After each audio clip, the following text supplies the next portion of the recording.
sort of. Yeah, no, it Because one, turns out that, three. well, Sarah moved. Oh, she She's did? no longer with it. She Oh, moved okay. in with them. Oh, okay. When did that happen? She'd have to tell you, I'm not sure. Yeah, I just don't It know. would be interesting to have that on the record for just Yeah, clarity. you could ask, yeah.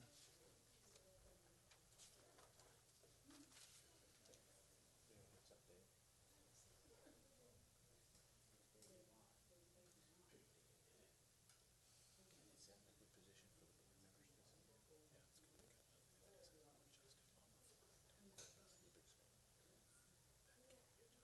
That can be adjusted. That's going to need to be, is this a board meeting? For staff. Yeah, so this is a board meeting, that's good. 1, 2, 3. Got it. That's perfect. So she can't see that. She can move that. That's cool. So you can invite her over, she can see it, but you also can hear her. Oh, you should do that now. Do that right now. Let me ask Victor.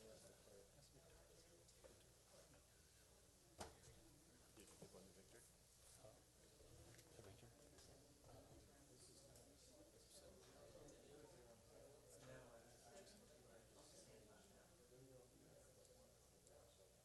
Did you give one to Victor? To Victor? David, did you keep your own? I have mine. Do we have enough copies?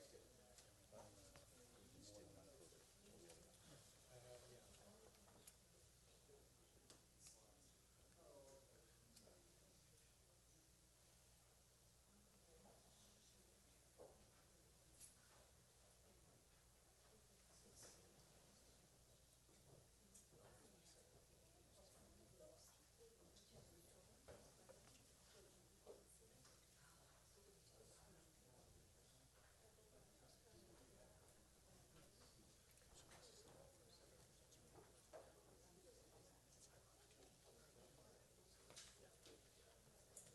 Same guy, same individual.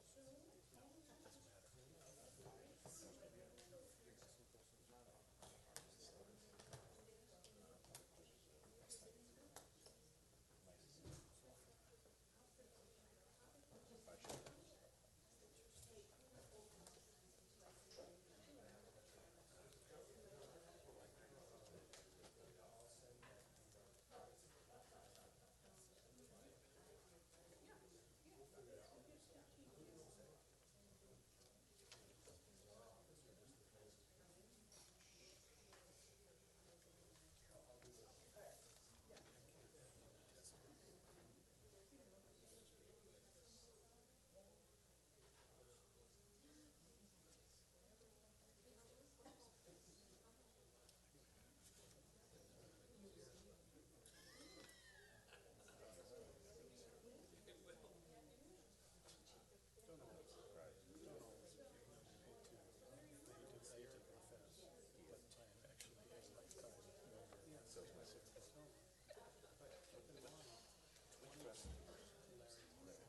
Larry's phone. So overall, I just forgot. Marty and dry mouth and I I got some in my started. car. Well, you don't have to drink down there. You know, is there a drinking fountain around?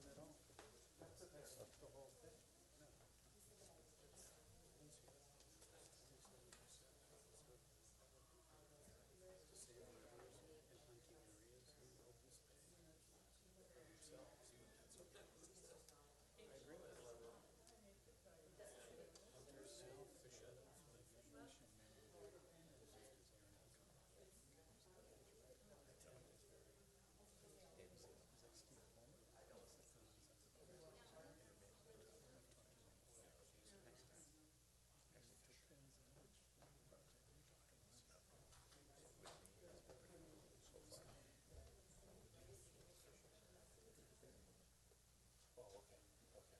But there's a drinking fountain around? There's a drinking fountain on this level somewhere? Oh, okay. Yeah, exactly. So they dry mouth. I have a water bottle.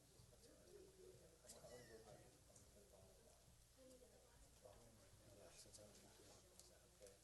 Oh, setting up something. How much?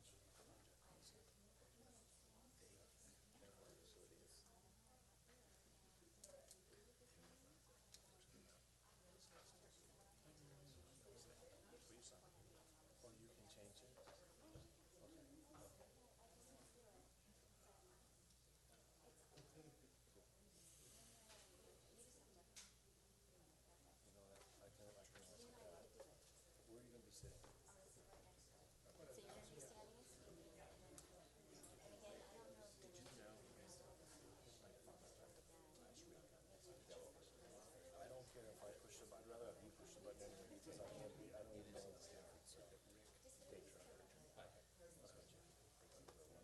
It'd be easy. Give me one.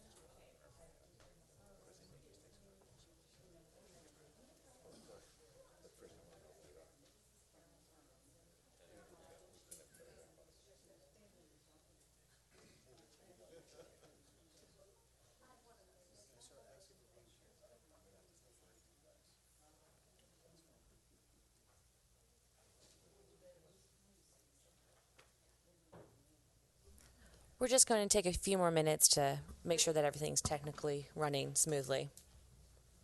You're good. Spoke too soon. I would like to call to order the St. Helena Planning Commission meeting for February 3rd, 2015. And before I do roll call and the Pledge of Allegiance, I'd like to just say that we had a closed session where no recordable action was taken. And if our esteemed city manager would lead us in the Pledge of Allegiance, that would be most appreciated. Of the United States of America, and to the republic for which it stands, one nation, under God, indivisible, with liberty and justice for all. If I could have a roll call. Chair Parker, Present. Commissioners Kistner, Present. Hill, Manette, Here. Sweeney. Here. If we could move on to the approval of minutes, we have the minutes from October 21st, November 18th, December 2nd, December 16th, and January 20th to approve at this meeting. Does anyone have any revisions or comments? Do you want to do it, Cindy? Madam Chair, I do have a correction. The minutes of October 21st, I need to make a correction that it notes Chair Heil, I think on page 4, and it needs to be corrected to Commissioner because at that point you were already Chair. So All right, that's perfect, thank you. I move to approve the minutes of October 21st, November the 18th, December the 2nd, December the 16th, and January the 20th. Second. Roll call, please. Commissioner Kistner, Yes. Manette, Yes. Sweeney, Yes. Chair Parker. Yes. Moving on to public forum, this is an opportunity for the public to address the commission on items of interest to the public that are not listed on tonight's agenda. Because of restrictions imposed by the Brown Act, the commission may not engage in discussion nor take action on matters not described in the agenda. Ms. Erickson. Oh, hello. Sandy Erickson, Scott Street. And I think the time has come, and I think that I have a lot of support when I ask for this, that in projects that come to the Planning Commission from now on, there should be a cumulative impact analysis, and there should be a cost-benefit analysis. Without either of those pieces of information, the constant series of protests and controversy will continue. It can't not, because the system that's in place now is not working. To make it work better, people need to know what the cumulative impact is, and they need to know what it's going to cost them. Thank you. Thank you, Ms. Erickson. Would anyone else like to speak at public forum? Seeing none, I will be moving on to communications and petitions. There are none other than ones listed with the agenda item. Scheduled matters, none. Consent calendar, none. Sign and permit administrative determination, none. And that moves us on to the public hearings, and we have 9.1, that's PL 15-001. It's a design review for 395 South Crane Avenue. If we could have a staff report. Thank you, Commissioner Parker and Planning Commissioners. 1,735.5 square foot single story, 3-bedroom, 2-bathroom, single family residence with a 287 square foot attached garage currently sits on the existing 14,413.5 square foot parcel located at 395 South Crane Avenue. The applicant is requesting design review approval to demolish approximately 355.5 square feet of the home in order to restore it to its original footprint of 1,380 square feet that existed prior to an addition in 1992. The 1992 addition created floor area by putting floor joists directly on an existing patio slab, which must be replaced for structural reasons. An approximately 1,450 square foot addition will then be constructed, resulting in a 4-bedroom, 4-bathroom home with a total living space of approximately 2,826.5 square feet. A new approximately 300 square foot attached garage is proposed, resulting in a total garage area of approximately 583 square feet. The project as proposed meets all the requirements of the low residential zone, including lot size, setbacks, building width. As far as floor area ratio is concerned, a 14,413.5 square foot parcel has a maximum floor area ratio of 0.266, which would allow up to approximately 3,830 square feet of building space. For FAR purposes, the project will consist of 3,209.5 square feet for a FAR of 0.22, which is below the maximum allowed on the site. The remodeled home will be finished with the combination gray stucco apron with white wood siding. The roof will be metal and composition shingle in a dark gray color. Staff finds that the proposed configuration of the site, the overall design elements, and proposed materials and finishes are in character with the low-density district and believes that appropriate design review findings can be made. I would be happy to answer any questions you may have at this time. Do we have any questions for staff at this time? When we received our packet, we had no neighboring complaints or any other correspondence. Has that changed? That has not changed. All right. I'd like to open up to public comment. Seeing none, I will close public comment and open up commissioner deliberations. Who would like to go first? Well, I'm in support of this project. I didn't find anything that seemed troublesome in any way, so I think this is particularly. I thank you for asking that question, since there's no neighborhood, complaint or concern. I'm fine to support this project as it is. Thank you.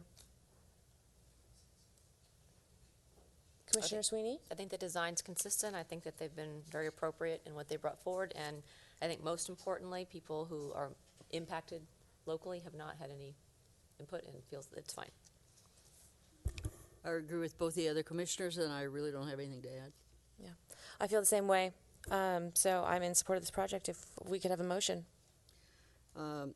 We determined the project is exempt from the requirements of CEQA pursuant to Section 15301, Class 1, which exempts a minor alteration of existing private structures, including single-family residential homes, and we accept the required findings and approve the request for design review, approval to demolish a portion of an existing single-family residence in order to make way for an updated and larger single-family residence at 395 South Crane Avenue in the low residential district.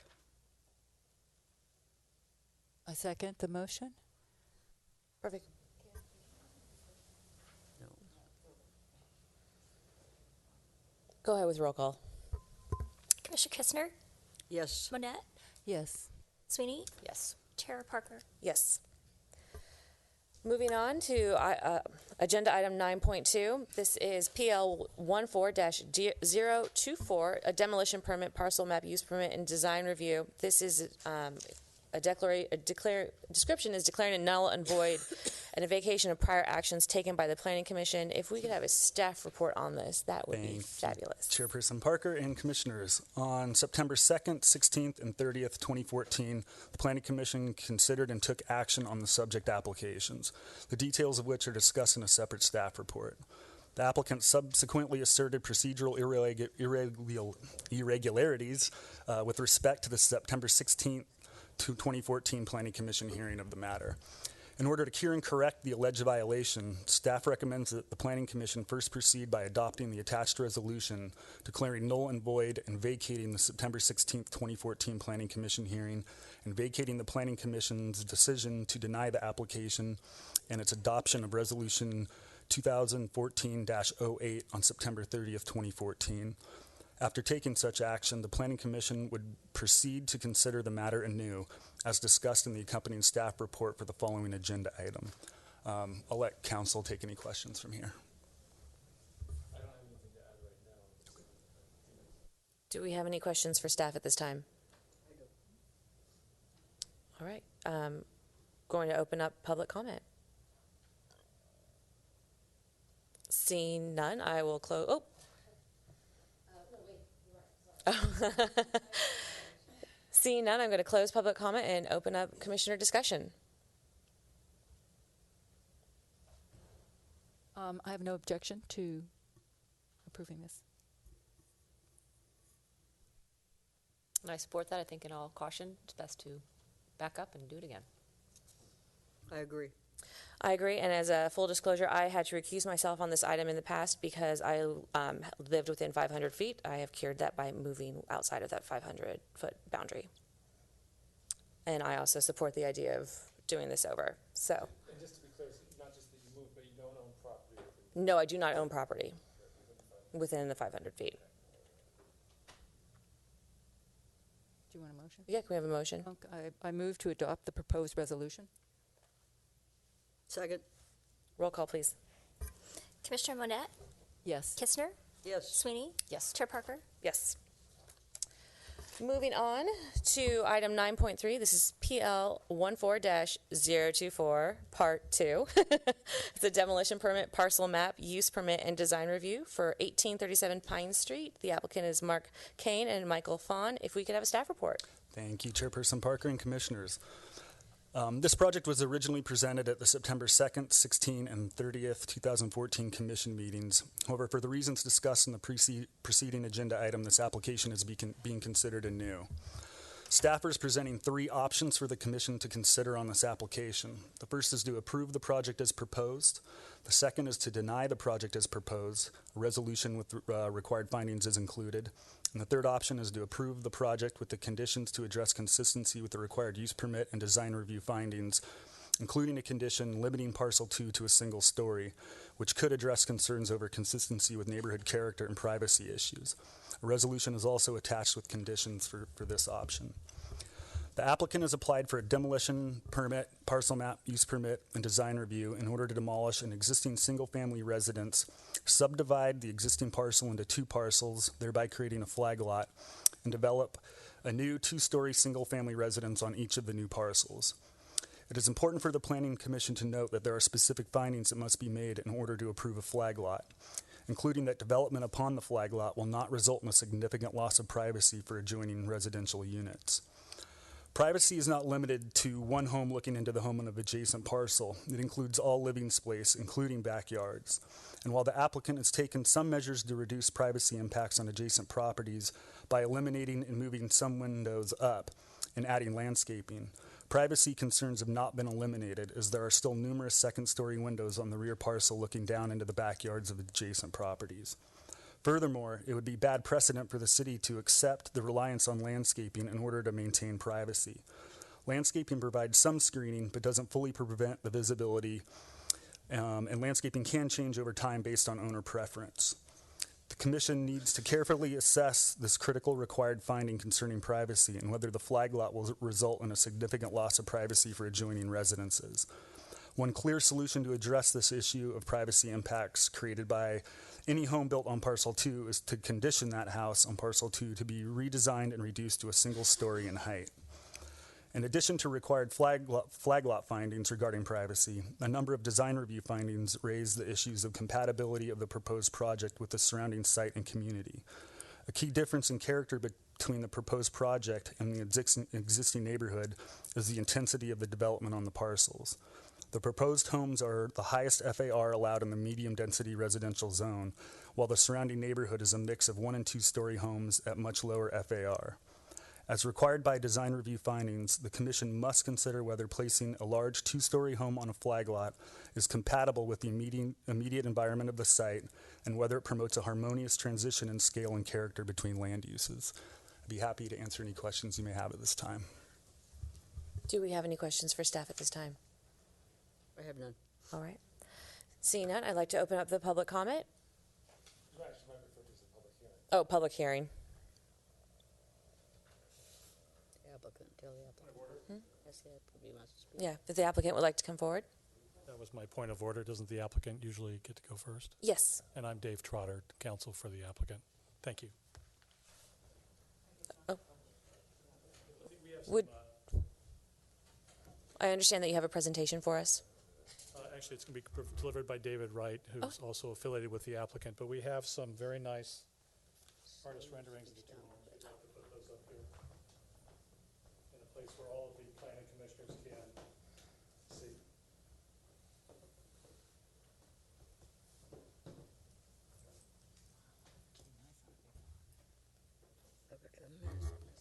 Can you all see that?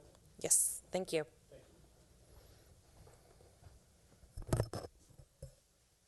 Good evening, everyone. Can you hear me? This isn't my this is my first time presenting to something like this, so please bear with me with my nerves and my heart pounding out of my chest. But I'll go as quickly as I can because a lot of us here are already familiar with this project, obviously, with the previous hearing. So, so I'd like to start. My name is Dave Wright. I live here in Vineyard Avenue with my family. I'm also a member of 1837 Pine Street LLC, along with the two applicants, Mr. Marquet and Mr. Michael Fawn, who are also here today.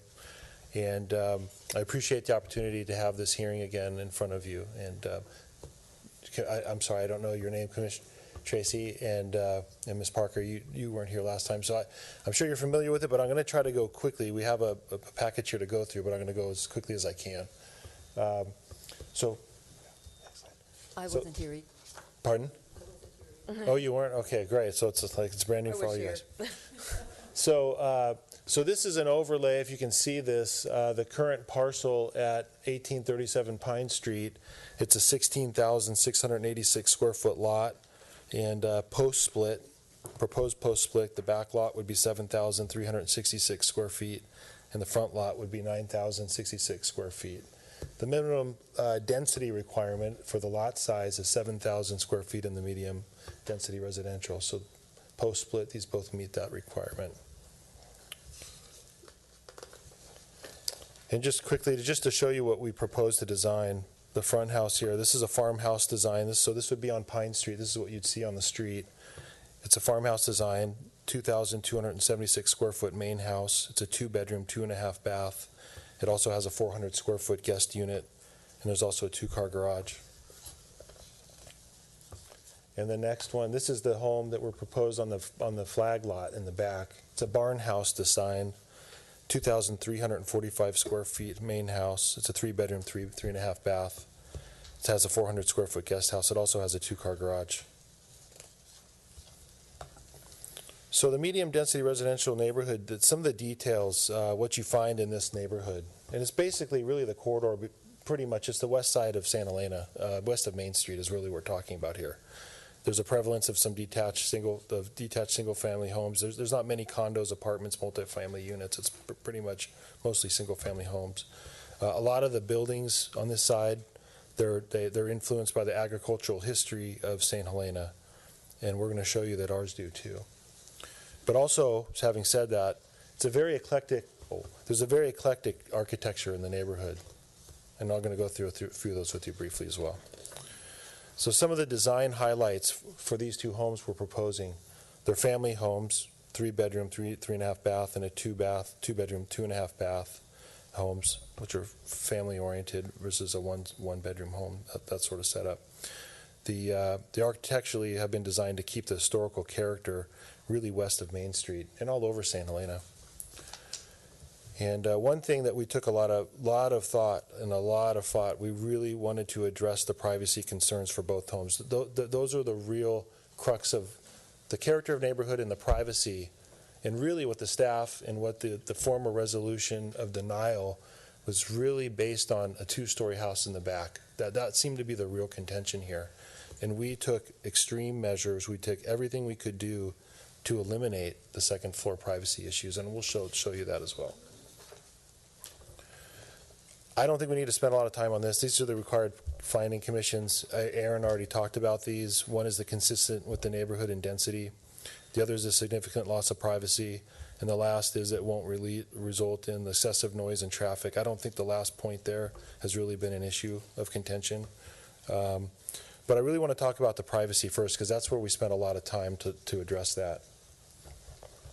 So if you look at privacy, and Aaron had a different description for it earlier, but when you Google, which I use Google for pretty much everything nowadays, what is the description of privacy? And it's being free from being observed or disturbed by other people.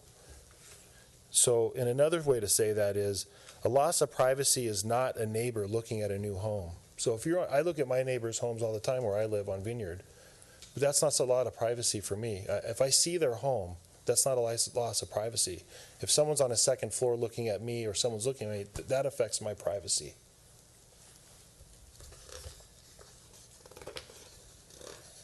So some of the steps we took and really thought hard about the privacy.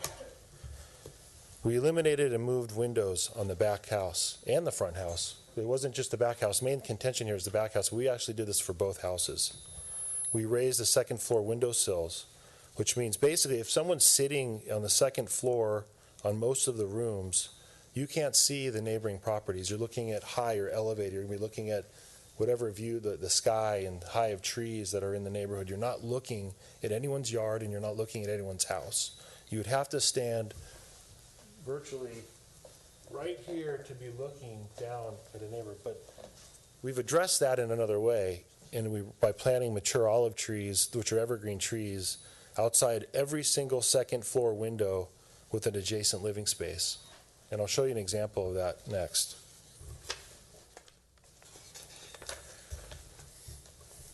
We talked about this one last time. I believe this came up, and there was a lot of contention on what this means, but these are distances. Also another issue we really took into the privacy matter, we placed these homes on these lots to be as far away as we could from existing residences. And one thing I'd like to point out, it's hard to see from here. Oh, you know what? It doesn't show up on the screen, the laser pointer. But the front house, our existing house on 1837 Pine Street, is on the front of the lot. It sits right now 9 feet. It's 9 feet from the Pott residence, which is directly west of our property. The existing house now is 9 feet. It's 3 feet on our side. I think they have 5 feet on their side. So this project on the front house, we moved that. It's 40 feet, which is almost some of the lot sizes in town, from the Pott residence. So you have a massive difference in distance now. That relates to privacy. And some of the others, we don't have to go through all of these. Some of them are 100 feet away, which is more, maybe 1 or 2 lots away in distance. There's also a lot of trees that are natural in here that are on our site and on some of these other properties. You can't see the other homes from most of this lot. You cannot see the Caston house. There's trees. There's a garage they have. There's all kinds of things blocking. But we also plan, we're going to get into what we did on our site, landscaping-wise. I know Aaron mentioned that that's not really, and that can change, and that doesn't do anything. Well, I think I'm going to show you how it does make a difference. So here's a landscape plan. The green you see here are newly planted olive trees that we propose. They're going to block pretty much every single second floor window on the back. Now the back one is the real contention here, so let's focus on the back one. The orange you see on the back of the lot, those are existing redwood trees that are on our property already. We're not planting those, they're already in place. There's also, the pink one is a big, very large fig tree that's in place. On the front house, we're proposing 3 additional olive trees, and that's the side that faces the Pott residence. The green on the bottom right corner is an olive tree that's already existing there.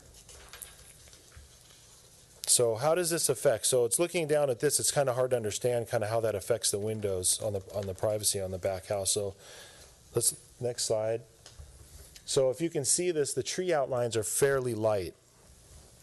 But this is the side that faces the Pott's backyard. So this is facing westbound. So if you're standing at this house and you're looking west, you're going to be looking down at the Pott's residence. This looks in the backyard of the Pott's. Their residence is actually in the front of their property.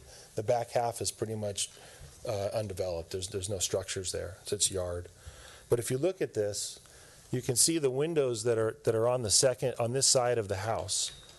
There's a lower window on the left-hand side, not the very low, but the one in the middle of the tree. That actually before was moved over. There's a staircase just to the right, and I wish you could see it. The window right there in the middle of that left tree, that window was actually in a staircase. And what we did is we moved that over dead space, so there's no living space there. But furthermore, and then, so let's just look at all the windows. The next window over to the right, is in a bathroom. That window is very high elevated. I'm not sure if it's frosted glass or not, but that's a bathroom window, very high. The next is a solid door, the front door to the guest unit. There's no window on that. The next one is an elevated windowsill in the guest house. But more importantly, that I like all the commission and the neighbors too to see, the outline of these trees that we're planting, these olive trees, and these trees are 16 feet tall. They're mature. They're 16 feet tall, and they have 16 feet canopies.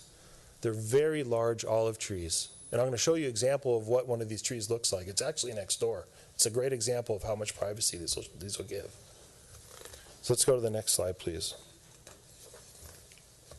So this one faces the Castins house. This is in the back. So the Castins are on Adams Street. This is the back of the back house that would look towards Adams Street in the Castins home. So this case, we're not planting anything. We don't propose to plant anything on this because there's existing redwood trees already there. And you can see where they line up with the windows on the back of the house, and the fig is on the right. So very, very good blockage of privacy on those. This one faces the Chase backyard. I think they have two residences there, but this is kind of maybe more towards the, I'm not sure the address is. It's not the one on the corner, but the next one down Allen. So here again, we placed an olive tree right in front of that window, right as close as we can get to the house with an olive tree. Blocks out that window. There's no other second floor windows. Now the large window you see to the right of the tree, that is a one-story level there, but it has a vaulted ceiling. So those windows up there, there's no living space. Those, I mean, not to be funny here, but unless you're Spider-Man climbing those windows, you can't look down at a neighbor's property. Those are very high. You can't, there's no living space there. So on the front lot, which really wasn't contested, because the staff report really is calling out the back house, but the front house, now this faces the Potts house. Now this is where our existing house is 9 feet from their house. Now this is going to be 40 feet from their house, 35 feet from the property line. Once again, if you look at the windows and the solid front door in the guest unit, every single window is blocked by an olive tree. The crowns of the olive tree block these windows. Many of them are elevated as well. The staircase is also blocked, so if someone going up the stairs, there's an olive tree blocking that. Now this faces the Chase on the corner. They have a large lot there. Half of it isn't really developed, but the hot lot away from Pine Street is. But this faces the Chase's garage and house. And as you can see clearly, this side of the front house does not have one single window looking on the second floor. There's absolutely zero privacy concern on that side of the front house. Nobody can, unless someone's standing on the roof, you can't look at the Chase's house from the front house. So here's an example of the olive tree providing privacy. Now I think this is a great slide. I think everyone should take a really close look at this. This is 1852 Pine Street. This is directly across the street from us, right next door to Brad and David's home. And they have the similar olive tree, almost the exact same olive tree we're going to be planting next in front of all of our windows. And if you look at this slide closely, if anyone can tell me what's behind that olive tree on that house, I'd love to hear it. You can't, because it's blocked by the olive tree. It provides a full screen. There's no view. You know what? I'll tell you what's behind there. There's windows. There's a whole row of windows on 1852 Pine Street behind that olive tree. So that's what those olive trees represent on the elevations. That's what's going to be there.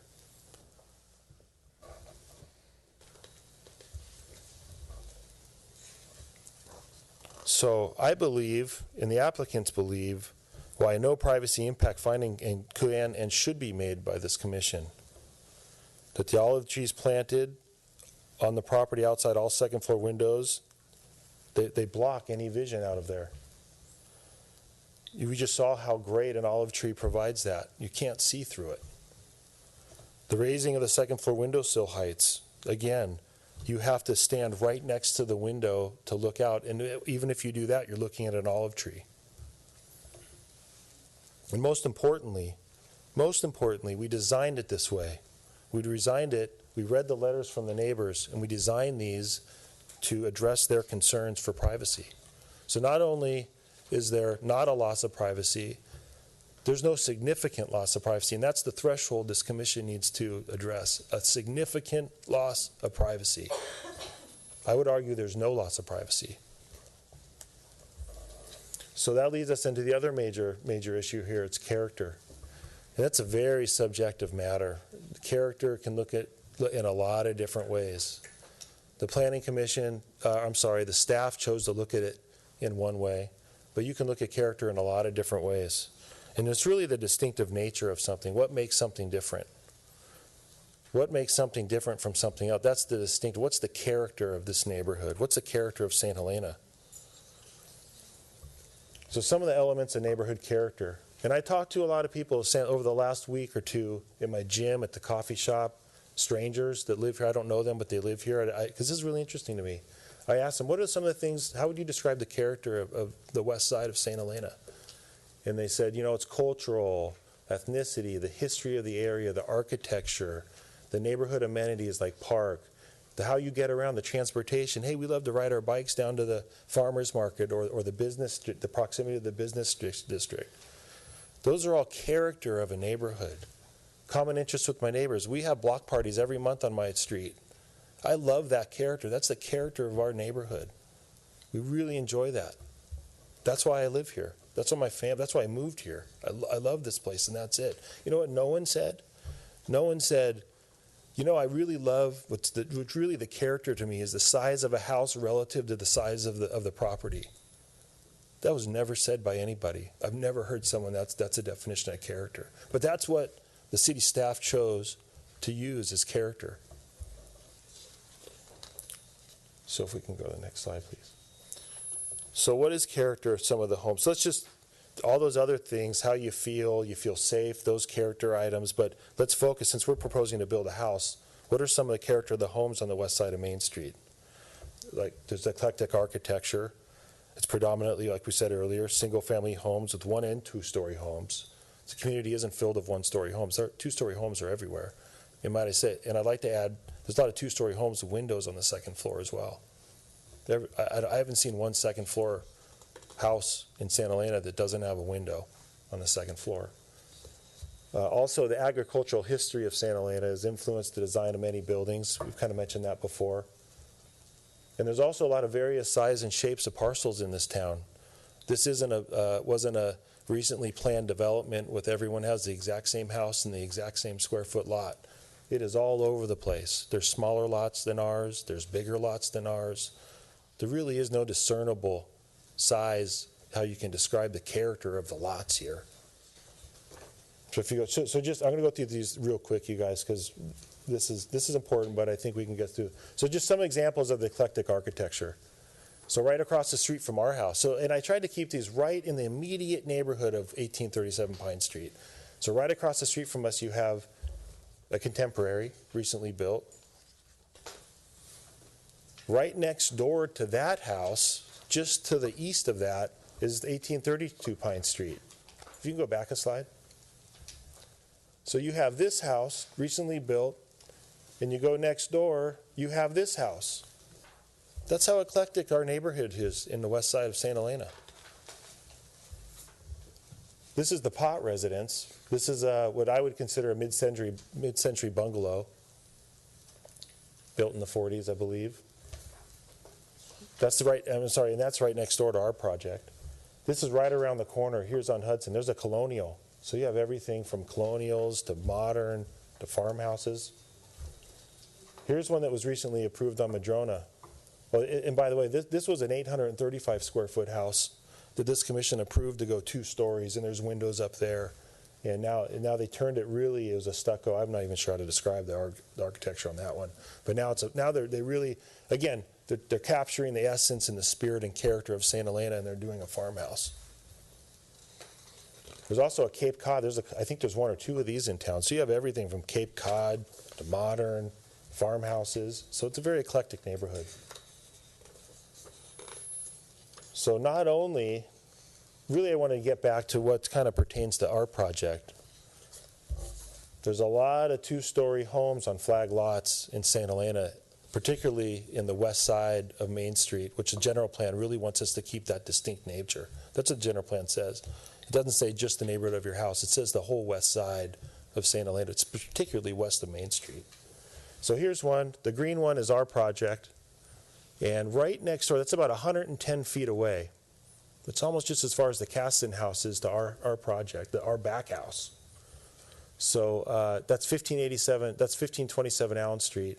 That's a flag lot. That's accessed off Allen Street. And if you can hit the slide. So that's what's built on 1527 on that flag lot. Right next to ours. You can see this from our project. That's a 3,400 square foot home. It also has a 476 square foot garage. And we're not getting into FARs yet, because we're getting into FARs here in a minute. But that FAR, which is floor area ratio, which I think most people here are familiar with it, is 0.305. And what I found with my analysis, I saw the maximum FAR was 0.29 for this lot. Apparently it exceeds it. This is the same. So this is right in front of Brad and David's house. This is from Pine Street. You can see that triangular house behind it in the middle. That's actually part of 1527 Pine Street, the flag lot. I'm saying it's 1527 Allen Street. So the one we were just, if you go back a slide. This picture was taken as you drive down the flag of 1521 and you see this. If you go one more slide. Looking at that, forward. Looking at that same lot, that's that in the middle. There's windows up there. That's the flag lot, 2-story, windows everywhere, facing neighbors. I don't see any mitigation. So that exists pretty close to our home as well. So another one here that's fairly close. This is about 600 feet away. This is 1629 Madrona. So it's a block and a half away or so. So here's what's built on 1629 Madrona. This is a 2-story, 2,700 square foot house. It has a 520 square foot garage. That FAR came out to 0.299, and I saw that if I did my math right, their FAR comes out to about 0.3. So those are similar. You know, and we'll get into FARs in a minute, but those FARs on those last two flag lots that are right next to ours, really close to what we're proposing. This one's on 1711 Tainer. This is a beautiful house. This is actually someone I know owns this house, and I've been in it once.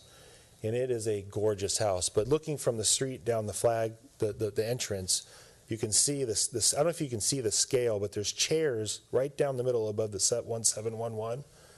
That's almost a 3-story house. The size of that one is almost 3 stories. I don't know the exact height, but it's a lot smaller than what we're proposing. But there's an example of another flag lot in St. Helena on the west side with a 2-story house on it. Here's another one on 1706 Spring Street, 2 stories, windows all around. Here's another one, 1670 Spring. There's a flag lot. That also has 2 stories and windows on it. The architecture of that, I'm not sure. I didn't want to venture a guess on that one, but maybe it's Art Deco. Okay, so the staff decided, and I'm not sure if this came from opposition or neighbors, but they decided that floor area ratio is the way to calculate character. That's a strong point. And this is what everyone's saying, the 0.17 on your schedule that was prepared by staff is what we need to compare our houses to. That's the big argument. We're double the FAR of the neighbors, of the neighboring neighborhood. Okay?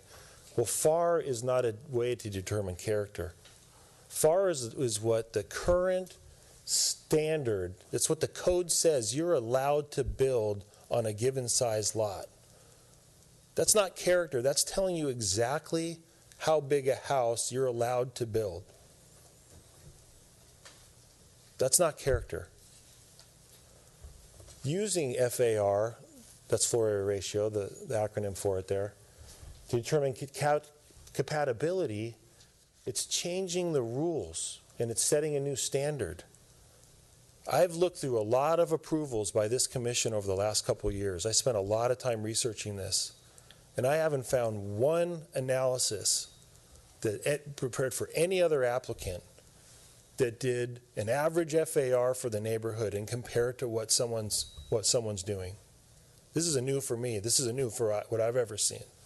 So that leads me to double standards here, that other people don't have to do it, but we do. The next point here is, if you're going to change the standard, the commission's going to decide to change the standards and use that to determine capability. That needs, the code says, and I don't have the code to cite you here, but any new standard changes or any new changes this body's going to make, it needs to be approved by the city. It hasn't. I haven't seen that approval. If someone will show me that approval, I'd love to see it. And most importantly, I'm a certified public accountant in California. And just keep this real brief. And I worked for PricewaterhouseCoopers, and I was tasked on a lot of important projects to provide schedules and spreadsheets to people to make very important decisions. That was one of the things. I took a lot of pride in that. I spent a lot of time to make sure that's accurate, because it could be for someone that's going to make a decision to fire 100 people. It could be a decision to hire 100 people. It could be to spend $5 million to buy a building or do a capital improvement. So when I did those schedules, I was adamant that those were accurate, because I knew that it could affect someone. In this case, the schedules prepared by the staff is affecting us. You're making a decision that's a major issue for us. This is very important. And their FAR chart is filled with so many errors. We're going to go through a couple. I'm going to try to keep it brief. I don't want to keep going. But it's filled with so many errors that let's just get into it. Let's see the staff report. Okay, so it's hard. You can't read it on the screen right now. So this is their FAR analysis.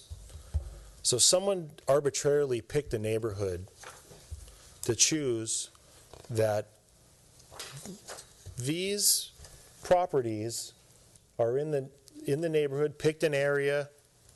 Let's just use these, arbitrary.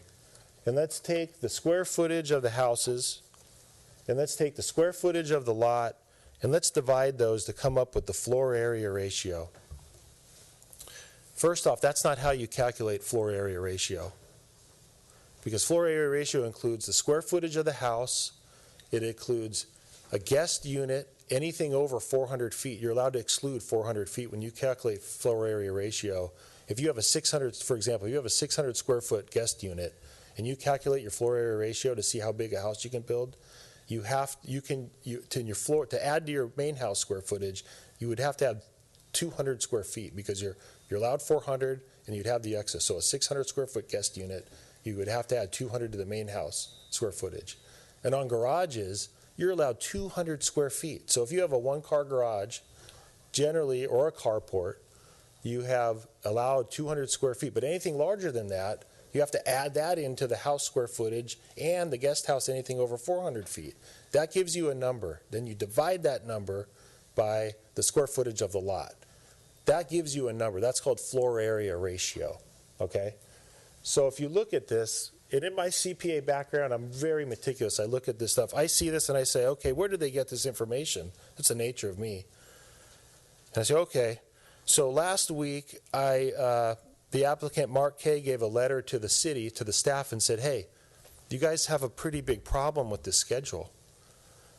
There's a major problem with the schedule with just one aspect. We didn't get into the other aspects with them. We just addressed one.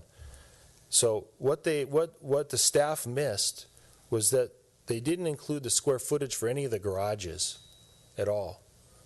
So let's say, and we'll go through a couple examples here. I'll try to go through them quick. First of all, if you look at this, I'll give you one guess which ones are right and which ones are wrong. The green ones are incorrect, okay? The pink ones are wrong. Correct. I'm sorry? The green ones are correct, the pink are incorrect. I'm going to interrupt. It would be great if we could have more of a discussion or presentation on the actual homes rather than the FAR. Well, I understand. In all I understand due what you're respect, trying to. in all due respect. Please let me finish. I understand what you're trying to get at, but I would love to hear more about the design of the homes I'd Well, the like- design of the homes wasn't brought up in the denial of but resolution. we're starting anew. This is a whole new thing. I have never heard this before, and I appreciate your discussion on the FARs, but I would much rather have the design. I understand that, and you weren't here for the first hearing, and the major contention, and what I'm still We just getting. nullified that.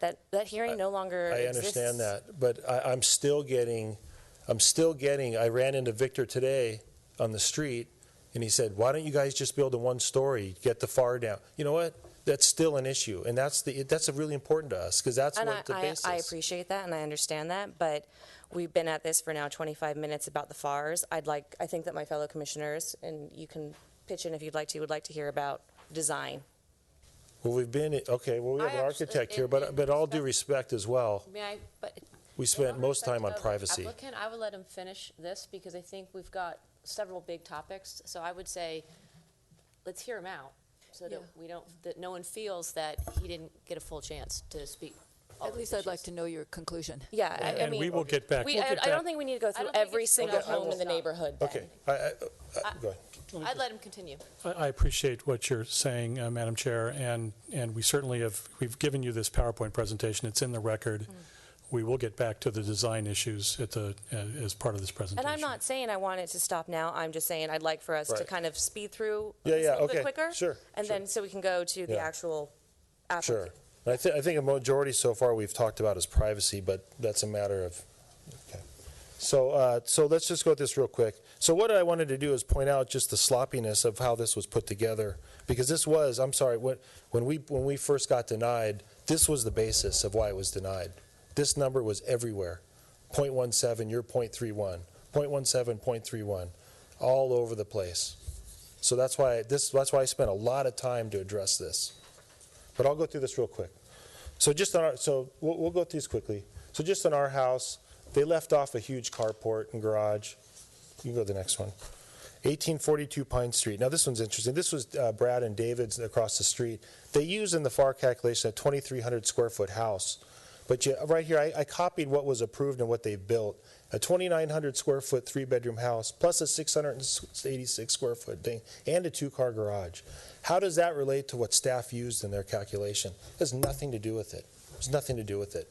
They didn't drive the neighborhood. They don't know. That's why I'm so frustrated. And being an auditor, this really makes me mad. Okay, the next one, go through that. And by the way, their FAR was 0.29 and the maximum FAR was 0.3. So I don't know if staff did the same analysis to determine intensity of use on this one, because I guess they would argue if ours is too intense, then this one would be too intense as well. But I don't think they did. I don't think they did that analysis. So real quickly, this is the Potts residence. They left off, they have a pretty large garage and they had 752 square feet. That was not included. Go ahead. And this just, we don't have to look at the aerial. Just basically by the point on, we'll go back real quick. The house is everything to the left of that dot, to the bottom left of that, that's the garage. I mean, you can see how much floor area that covers of the property. Wasn't included in the calculation. Go to the next one. 1852 is another interesting one of the erroneousness. So this is a slide of this house. This is next door to the David and Brad's. This is sold in 1999. It's a 1,590 square foot house. That's what they use in their calculation to get to that 0.17 bogus number. Then here's what's there now. It's beautiful. It's a 2-story Tudor house. There's a guest house. There's a pool. There's a turnaround. Clearly not the 1,590 square foot house that was there in 1999. We can skip through this one. There's another. They didn't use the garage on this. Didn't use the garage on 1856 Pine Street. And these are just the ones right around us. This is the Chase residence on the corner. They have a nice large lot. It's a big lot. But they have a 924 square foot garage. And the only house what the staff used in their analysis was 2,000 square feet. So that's that's probably a 30 or 40% difference that this represents. And I got to tell you one thing, just the last point on that. Every single one of these errors, every single one hurt our case. Not one benefited us. Not one of their mistakes on this made the FAR any bigger, or it made it smaller. This is one more. So on our, not to get too, I know we don't want to get into FAR too much, but this is really important for us. You can't include the square footage of an easement to a flag lot on the FAR, just like we're not to. Our front house, the driveway access to the back flag, you have to exclude that from the square footage of the lot. You can't include that part of it. So if you have a 10,000 square foot lot and you have a 2,000 square foot easement that goes down to serve the flag lot, you can only use 8,000 square foot for the lot as your FAR how big a house you can build. Well, staff decided to use 8,805 square feet, which is the whole lot square footage of 1521 Allen. They did not take off the access easement for the back at 1527. It's just another error, another way they missed it. And it hurts our case too. So just a summary real quick, there's too many errors to use that FAR calculation as a basis for really anything, much less a decision that ours are too big. Because it's not even FAR what they calculated, because they got a little interesting. They took a little footnote and said, hey, we're just going to take off the garages to make it apples and apples. But now you're not even talking FAR. That's just some made up number. Because you take off the garage, now that's not FAR anymore. I don't know what it is. It's arbitrary.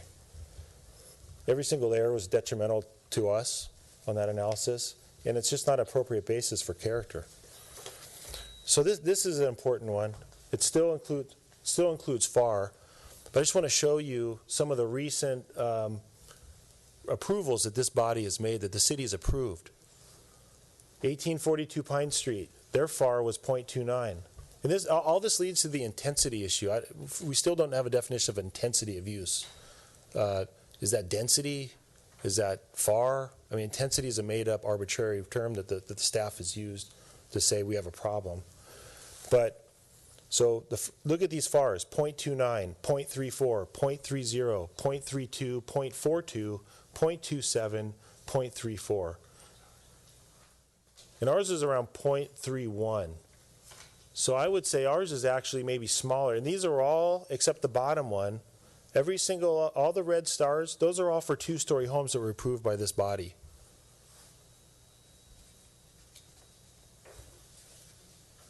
Except for 1428. And again, all the top 6 of these were all in the last year and a half, 2 years. So they were okay. I don't think analysis of FAR to determine the intensity of use on these was put together like they were for us. That's a double standard. So here's another analysis that the staff is using as a reason for denial. Or for you guys to consider as a denial. That our two-story homes don't fit in the neighborhood. So they arbitrarily picked this map. It's got a lot of blue on it. You know what the blue houses are? Those are one-story houses, and the green are two-story. So right off the bat, and I haven't had time, I've worked a lot on this presentation. I didn't have time to look at every single one of these. You go to the next slide. The pink ones right off the bat are wrong. We've already looked at a couple of these. If you can go to the next one, please. There's 1527. So they had blue. They had a one-story house in their analysis for this. Clearly, it's a two-story house. And that's on a flag lot, by the way. One more. There's 1629 again. They labeled this as a one-story house. Clearly, it's a two-story house. That's on a flag lot as well. Here's one. This is really interesting. They said this one is a one-story house. That's actually an undeveloped lot. There's no house on it. Detrimental to us, again, for their analysis that claim that our two-story houses are out of character. Okay, one more, please. And here's another great one-story house. That's actually on the lot in an alley kind of right next to us. There's no house on it. So again, detrimental to our case. Doesn't help us. It makes us look like we're out of character, or they're using that as an argument. So what we did is we looked at more of an immediate area of our property. Right, what's around our property? What's the real view shed when you come home and you feel your neighborhood? You come home, you're pulling in. There's 16 developed properties around 1837 Pine Street. 9 of them are two-story, and 7 are one-story. That's 56% are two-story homes. So predominantly are two-story houses right around where we propose to do these two-story houses. Only 44% are one-story. So their analysis of 70% and 30% is totally irrelevant. This is the true character right here when you're driving home and you feel what's in your neighborhood, who's next to you. It's predominantly two-story houses. Oh, and the white ones here, those are those undeveloped that the staff decided those were one-story. But we didn't include that as one-story or two-story on ours. So they're two-story analysis. Just to quickly sum up, two-story home, they mislabeled two-story homes as one-story. They mislabeled two undeveloped lots as one-story homes. Use an arbitrary area for their analysis. And once again, every single error was detrimental to the applicant.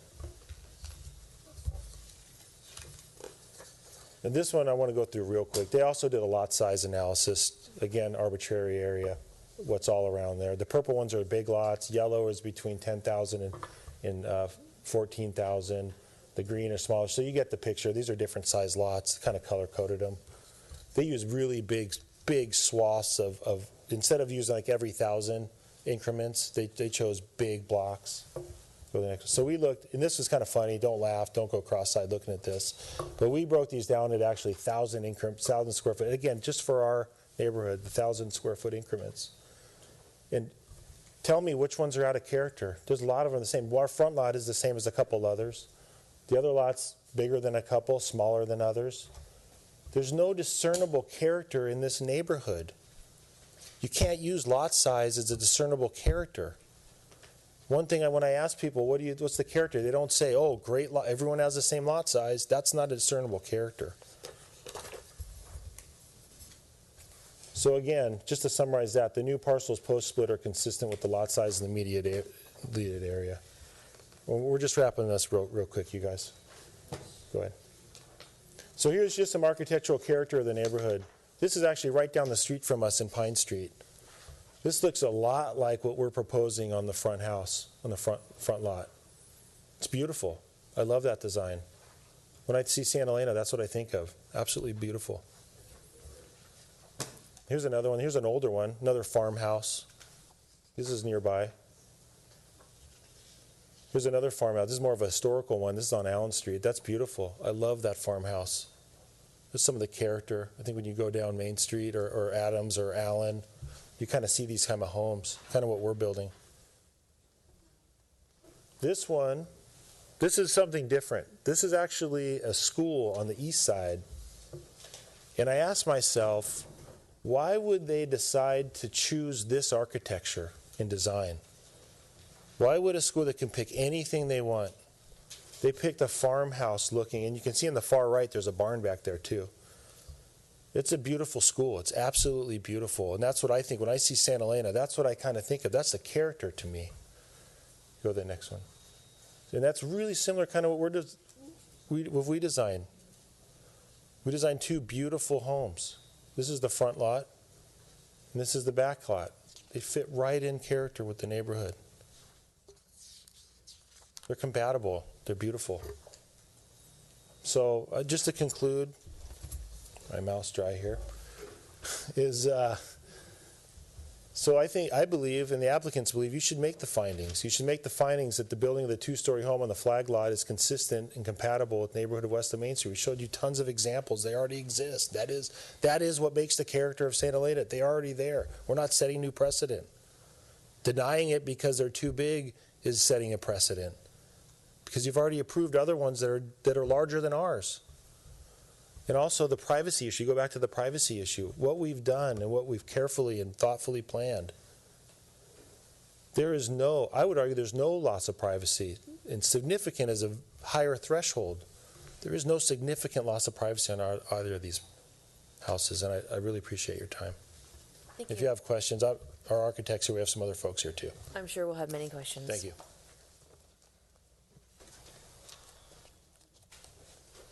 Would anyone else like to speak at the public hearing?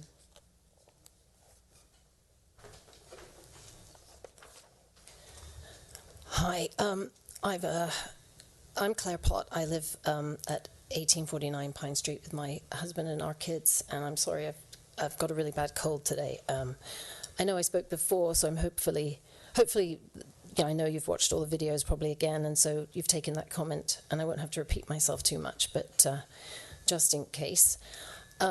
so we live at the property that stands to be impacted, I would say, along with Randy and Bernadette, to be impacted the most by this project, because our property is a long, narrow rectangle, and their development will impact all the way along that long side of our property. One house will be right next to our house, and the other one will just completely dominate our backyard. Both homes, as they propose, include second units that happen to be located on the side that would be on my side of the properties. And both are accessed by wooden exterior staircases, which will surely be lit for safety at night. Each staircase, as I understand it, looking at the plan, also shelters a kind of what's described as a covered patio, kind of hangout space. Again, that would be kind of right, and particularly in the case of the home in the rear, that would be right up against, our shared space. And I think, from my reading of the plan, that area would constitute the only private area for each of those second units. The driveway for the home in the rear goes right past my bedroom window, because as you've seen, this is a neighborhood full of older houses, and mine has the misfortune of being basically about 4 feet from the property line on the side that it shares, the boundary that it shares with 1837, and where they propose to put the driveway would literally go right past our bedroom window. And I've noticed that the way the driveway is configured, it comes down along the long side of my driveway, and then in order to serve the second parcel, it kind of turns to the left.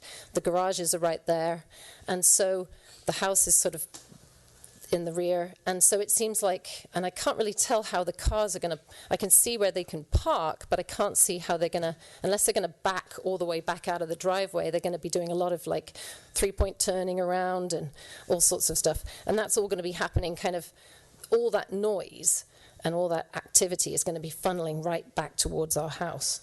Let's see, what else have I got here? So yeah, all the ingress and egress, all the noise of that, of up to what looks like on the planet, even 5 cars. But I think for me, the main point I'd like to make is that I actually lived in the Middle East for a long time, and I'm very well acquainted. Oh, is that my timer? You may keep going. Thank you. Very well acquainted with olive trees, and in fact, the one across the street from me, which they demonstrated earlier, really annoys me because it's very poorly pruned and probably about to die because it's in really bad shape. The size of the olive trees they're proposing, unless they, would have, I suppose, a canopy of perhaps up to 15 feet wide, which means that part of it would surely either press up against the windows of the rear unit or overhang into my yard. Well, I love olive trees, but and I believe I'd be within my rights to cut that half that was hanging over my onto my yard down, well then bang goes the privacy screen, because olives, when they're healthy and pruned correctly, are not a great big bushy mass like that, but actually offer a lot more filtered light. And I grew up in a place where a lot of the old ladies in my neighborhood had net curtains, which presumably allowed for privacy, but it means that they could lurk behind them and spy on us without us really being able to see that they were there. So I think the idea of privacy being afforded by trees, knowing how much I like to hang out in trees and spy on people when I was a kid, I don't buy it. I also, of course, and I think Aaron spoke to this earlier, would like to reassert that I don't think up to now the use of landscaping has been accepted as a method of allaying privacy concerns, and of course, because whoever buys these homes in the future is free to take that landscaping away and have a good old look in my backyard. I saw that they had shown how far away the houses were from the houses, but again, as Aaron pointed out earlier, your whole home is your home, your whole backyard. I mean, I have 2 kids, a dog and some chickens, and my hands, I wish you could see them. I've got dirty fingernails and calluses. I've been gardening like mad in this great weather, and so I spend as much time as I can in my yard, and often more time in my yard than I do in my house. So I definitely would like to stress that my whole yard is my home, and I'm not, anyway, I made that point. And privacy, anyway, isn't just being looked at, it's being listened to. It's smelling the smell of other people's cigarettes and barbecues and listening to the sounds of their arguments and their parties and being embarrassed about the possibility of them listening to yours too. So sound is just as important as vision and smells and noise. I've lost my train of thought, but anyway. I think that's really my major concern is my privacy, and I just can't see how having a two-story home, two-story homes, one in the front and one in the back is not going to significantly impact my privacy particularly, and of course those of all the neighborhood around us. Couple of little design points. I noticed the windows that face onto my side, I think the windows that are connected to the second unit seem to have air conditioning units placed in them, and so I'm a little bit concerned about the noise factor that will create. I'm not quite sure how that works. And then I also know that the home that I live in was built at the same time as the home next door by a pair of brothers, and I'm assuming that there's asbestos in the roof of that house, and I want to make very sure that not one shred of that ends up in my vegetable garden or in my children's lungs. Asbestos. Yeah, because I'm sure it's in... And why do you believe there would be in that house? Well, because my home has asbestos in it, and the houses were built I think right around the same time by brothers. Randy could speak to that also.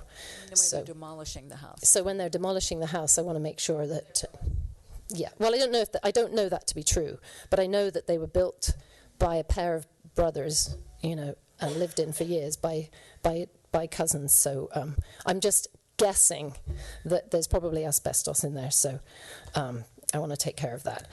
And then one little design point. My home, the front of my home has a window that faces right onto Pine Street.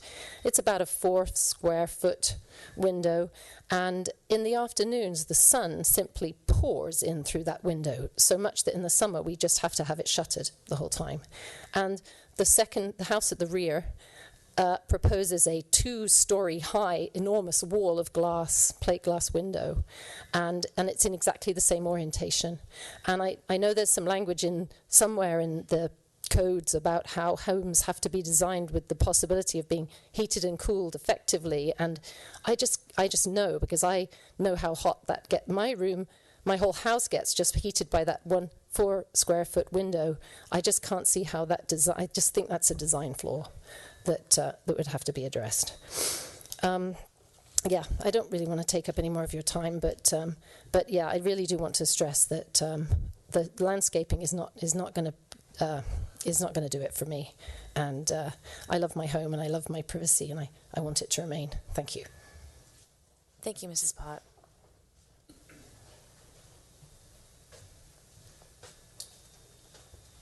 Hi there, Michael Bothwell, 1431 Allen Avenue. The proposed property butts up to my backyard. My master bedroom is right off of that back window that I will look out to. I think some of the privacy issues were covered nicely, and I like the point that privacy is not only defined by visual, but it is also an auditory thing, and I don't think that was touched on at all. So if I host any parties in my backyard, private conversations, possibly with my wife, my kids, those intimate moments, any open windows to the adjacent properties, all those things are going to be floating into those windows. I would like to touch, I think that the idea of character of the neighborhood has been a big point, and we talked a lot about FARs tonight and what size homes can go on there and everything. Let's take this down to a simpler form. What we've described in that neighborhood are mostly adjacent to that property are single-story homes with what you'll notice are yards with families, yards that kids can play in. The wonderful pictures they showed of the 2-story homes that are in the neighborhood as well, they're beautiful homes. But if you look at the pictures, most of those have yards that the kids can play in. what I look at when I see the pictures that are put up here, I don't see yards that kids can play in. I see a lot of olive trees like they're describing. I guess I would feel sorry for the kids and families that move into those homes because the kids aren't going to have a yard to play in.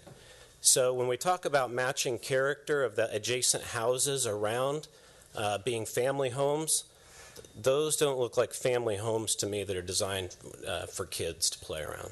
So thank you for your time and consideration. Thank you very much.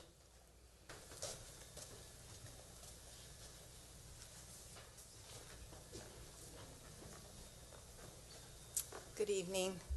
My name is Linda Burton. I live at 1501 Allen Avenue, which is kitty corner to this proposed development.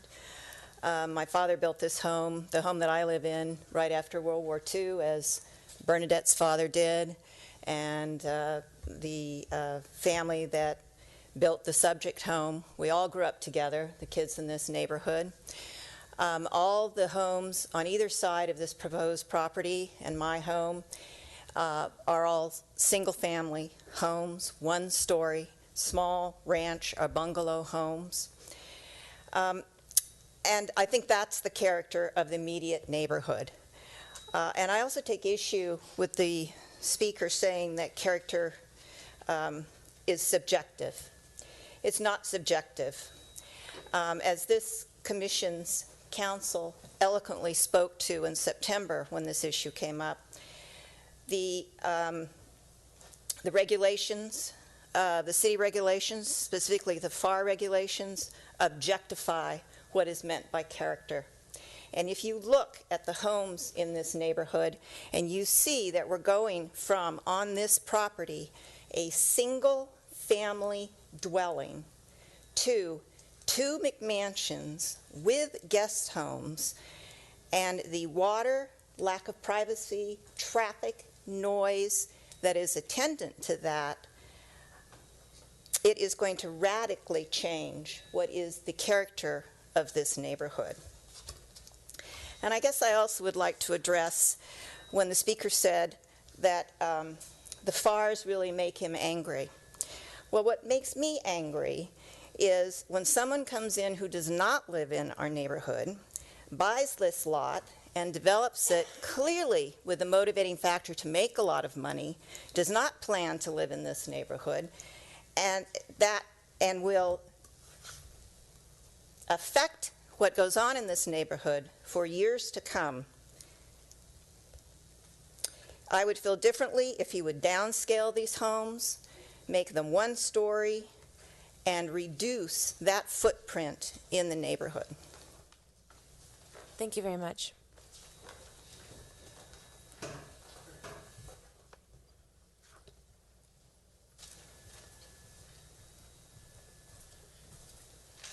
Good evening. My name is Randy Chase. I'm here with my wife Bernadette to voice our opposition to the project. We own the 3 parcels to that border the east side of the proposed property.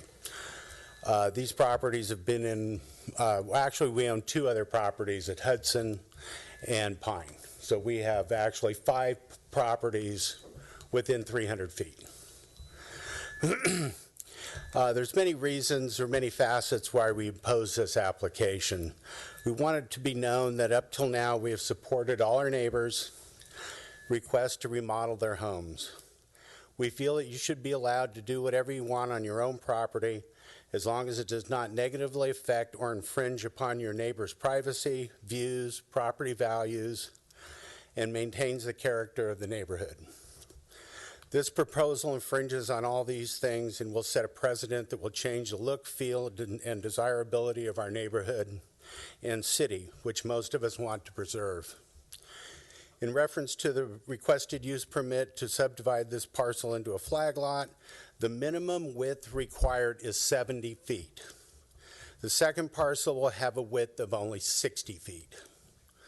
Okay, so this does not meet the minimum standard. Average lot width should not be an exception. The staff report states, whereas the existing parcel is only 60 feet, it does not worsen the situation, so no variance is required. This does make the situation worse. because now there'll be improvements on this parcel, and it'll be a non-conforming lot, and this is a dangerous precedent. If you're going to approve 60 feet, approve 40 feet, approve 30 feet. What's the difference? The existing minimum was set for a reason, and it's not an arbitrary number. The two proposed homes are both within, well, they addressed that, so I can skip that in just a moment. Okay, in order to approve a flag lot shall not result in loss of privacy for adjoining residential units and shall be consistent with the neighborhood character and density. Building two-story homes 10 feet from our back fences definitely infringes on the privacy of all three of our properties. You should be entitled to and expect a reasonable amount of privacy in your own backyard, which we will no longer enjoy, as these homes will have a commanding view of all our neighbors' yards. The rebuttal to this is there is a wider setback than 10 feet. Yes, but it's our backyards, not theirs. Okay. On 1431 Allen Avenue, they state it's 82 feet away. That 72 feet is ours. Another one is 95 feet away. 85 feet is our yard. They're 10 feet from my properties with 2 swimming pools up against my back fences. Okay. Okay, for the last 100 years, we could look out to the west and see the mountains. Now we will see two-story houses. They say that the existing landscaping will partially obstruct the houses. This landscaping is ours, not theirs. This loss of privacy will eliminate not only our views, but detract from the desirability, value, and saleability of our 3 properties. It will result in a loss of our quality of life and take from us our privacy we now enjoy. When they started talking about their landscaping and privacy, it was all on the other side. It's not on our side. Okay? The landscaping that's going to make it private is our own landscaping. The distance is our yards, not theirs. As per the applicant, a unique feature of this area is Spotswood Vineyard View. This view is only available from the sidewalk or in the street for existing homes. The 2 new homes will have a vineyard view because they would tower over everybody else, with 2-story walls of windows to capture this important, valuable view. Our view of the mountains beyond the vineyard is no concern, and it's not relevant to their project and should not be addressed according to them. In our opinions, each and every one of these items, according to the city regulations and laws, does not qualify this parcel for the use permit. I think everyone in St. Helena will agree we have a major water problem, in good years and bad. We are always in a water emergency. Replacing a 3-bedroom home with 4 units, 2 4-bedroom homes, which I guess they've now changed, and 2 rental units and 2 swimming pools is ludicrous. Where was I? I'm sorry. Except from a developer's standpoint. Any additional development without a permanent water supply is short-sighted and stupid, unless increasing the tax base and collecting development fees outweighs providing a sustained standard of living for existing residents. The number I have heard is approximately 40% of the homes in St. Helena are not permanent residents, they are vacation homes.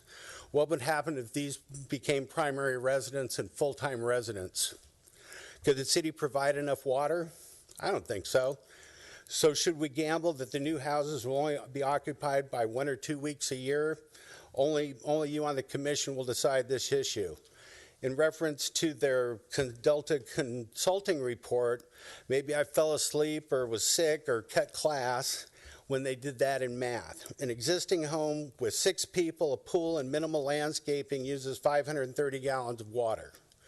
That averages 88 gallons per day.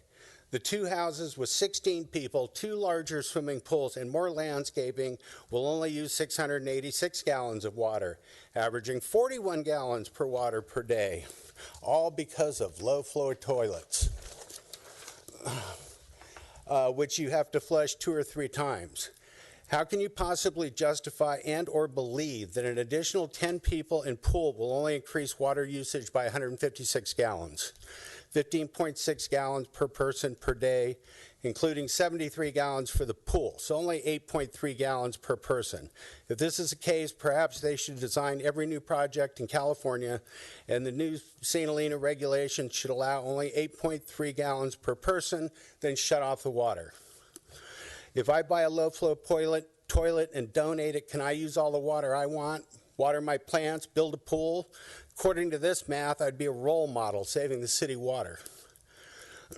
If we all put in low-flow toilets, St. Helena wouldn't have a water problem. In fact, we could sell all that extra water, pay for all the infrastructure we need, and actually use less. I guess it takes an outside spec builder to see things in a whole new light. Because all of us in St. Helena can't do simple math. I'm sure our neighbors who pay to have water trucked in to water their yards will be thrilled with the news, and I can water what plants I have left. In a city where we could not fill a public pool for our citizens to use and enjoy because we didn't have enough water, we are being led to believe that adding 3 additional housing units, 2 private swimming pools is a good allocation of scarce resources. That by donating 2 low-flow toilets, they should be applauded because they are actually giving back 11 gallons of water a day. I disagree, but then I have a public school education, and I was taught moral and civic responsibility. I blame my parents. As far as flag lots being commonplace in the norm, if you take our neighborhood, which we are told is the entire west side of St. Helena, there are other flag lots. In most cases, single-family homes have been built on these lots. Some have alley access, or their access is not 10 feet from their neighbor's houses in this case. I don't believe that flag lot ordinance were approved so that 2 McMansions could be built on lots now smaller than average, changing the density from 6 to 16 and detracting from their neighbor's serenity to maximize profits for a developer. Our neighborhood consists of smaller single-family homes built in the turn of the century to mid-50s, ranch style, providing a comfortable family environment. St. Helena was and should not become an enclave for the rich where money is the only thing needed for entrance and acceptance. St. Helena was always a place where you knew your neighbors and helped each other out. Now your new neighbors only want to buy you out. Modern 2-story houses stacked one behind another does not maintain the character of our neighborhood. The applicant states that curb appeal and desirability is what you see driving down the street.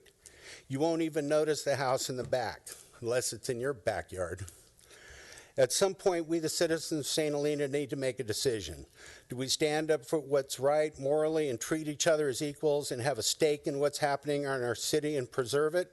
Or do we let those with the most money and influence dictate the direction of our community? Do we want a friendly small town like we used to have? Or are we going to allow them to continue turning us into another Carmel or Marin? I'm almost done. Because we're almost there. Do we want to live in a small town, a tourist trap, or an enclave for the ultra-rich? Do we want or need more people whose way of dealing with problems or getting things done is always let me write you a check, how many zeros do you need, or I'm going to sue you? We are not against progress, growth, or God forbid capitalism. We are for responsible, thoughtful, and well-planned projects. Let's resolve our water problems first, then we can add more users. Let's provide for our existing customers. If St. Helena is so desirable because of its quaint neighborhoods and small town feel, why does every newcomer want to change it? And why do we let them? St. Helena is not about maximizing profits, getting in, making a big profit, and moving on, increasing densities in urban environments. It's about the people, the quality of life, and the safe and private lifestyle it can provide to all its residents. That is basically it. Thank you very much. Thank you, Mr. Chase.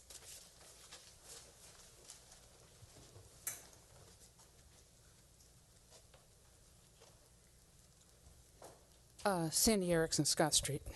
When I was on the Planning Commission in the past, I saw over and over again different neighborhoods coming up and deciding different standards for themselves than either what was written in the code or other neighborhoods. On Vineyard Avenue, they have a very, very tightly organized neighborhood. The block parties go on all the time, great, fine. But I remember when someone wanted to put a house there, I think his name was Kelly. I was about 1.5 feet higher than it was legal, I guess, and he made a big case for it. I remember people coming out and saying their children would not be safe in the streets if that happened. And so, yeah, we have a fellow who lives in town here on Vineyard Avenue who's very familiar with that kind of tight neighborhood feeling, basically speculating on someone else's neighborhood. It's kind of a different odd form of mission creep. So I'd like to suggest that the Planning Commission remember that the Commission determines the context of a job, of a project. That's why they exist. Otherwise, decisions would be made administratively. The applicant does not determine the context. And also, I don't believe that the Commission can rule on whatever previous mistakes were made by previous planning commissions, politicians, applicants, builders, neighbors, residents, whatever, since history began in this town. You have to rule on what is appropriate and what is humanistically fair, and what the law says right now, certainly, and that law may need to be changed. And the way that law needs to be changed is that this town needs a design review board. There isn't anybody working for the city, frankly, or sitting on a public office or anything that is qualified in the way that these design review boards operate right now. If you go into a place like Mill Valley, for instance, really sophisticated design review board, highly trained people making those decisions. And the reason for that is, because I used to live in Mill Valley, is that when those properties started going for $1 million plus, they got serious. And I remember one big fight was getting B of A to make their signs smaller. So this town is operating literally on one wing, and it's not in very good shape. You're operating without the expertise you need, and we need a design review board. Thank you, Ms. Erickson.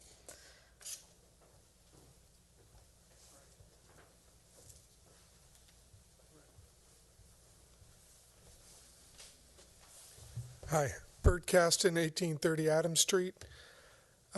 This second-story house on the flag lot will be, within 10, 12 feet of my backyard.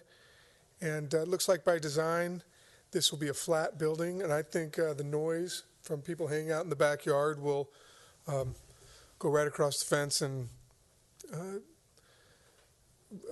hurt my privacy.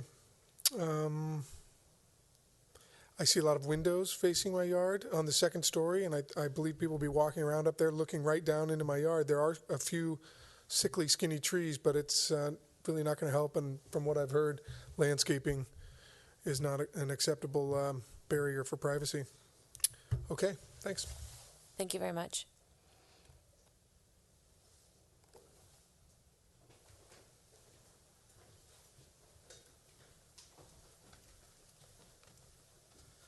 I'm Dr. Brad Nickinson at 1842 Pine Street, which is directly across the street, the modern property that was shown in the photographs. Really here in support of our neighbors. We know all the neighbors in this area. I think it's one of the really special things about living in the town of St. Helena. We've been over in Aaron and Claire's backyard. We have seen what the mass of a property, a two-story, particularly in the back, what that would be, how that would affect their lot. Again, I'm really here in support. I think, and I thought even previously at the other meetings, that the issue really was about privacy and impacting the privacy of the neighbors. A little late getting here, but I did watch on Channel 28 a little bit. And I think what has been done in other flag lots is really not relevant to what is going to be done in this flag lot. There is a municipal code. There are 3 clear criteria that need to be met in order to establish a new flag lot. And I believe that you have all of the neighbors surrounding this flag lot telling you that it is significantly impacting their privacy.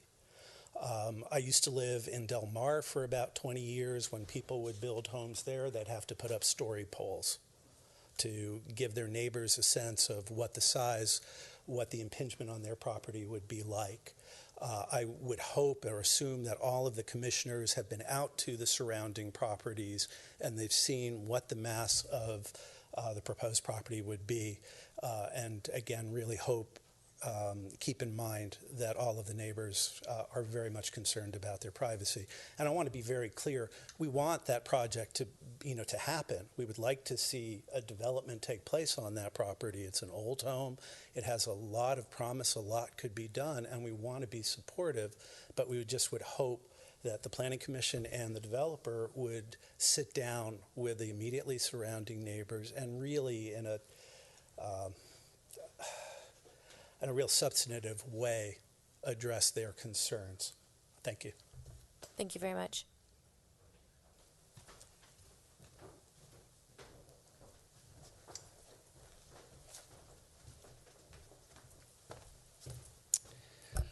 Dave Devon, 1842 Pine Street. I'd like to clarify a couple errors that are in this report. I think there's actually one. Our garage on 1842 is a single car garage, not a double 2-car garage. And on the details it says it is. It actually is not. It is a detached single garage to minimize the scale of garages on our street facades because the city's general plan and they prefer garages to be smaller, pushed in the back when and if possible. So we do not have a 2-car garage at our house. Another thing that's actually missing from this, which I would have liked to have seen, is a good example of a flag lot that was done correctly recently, and that's 1711 Adams Street. It's actually also a historic property. It is a single-story, rather large home that has, I believe, 9 neighbors that touch their lot.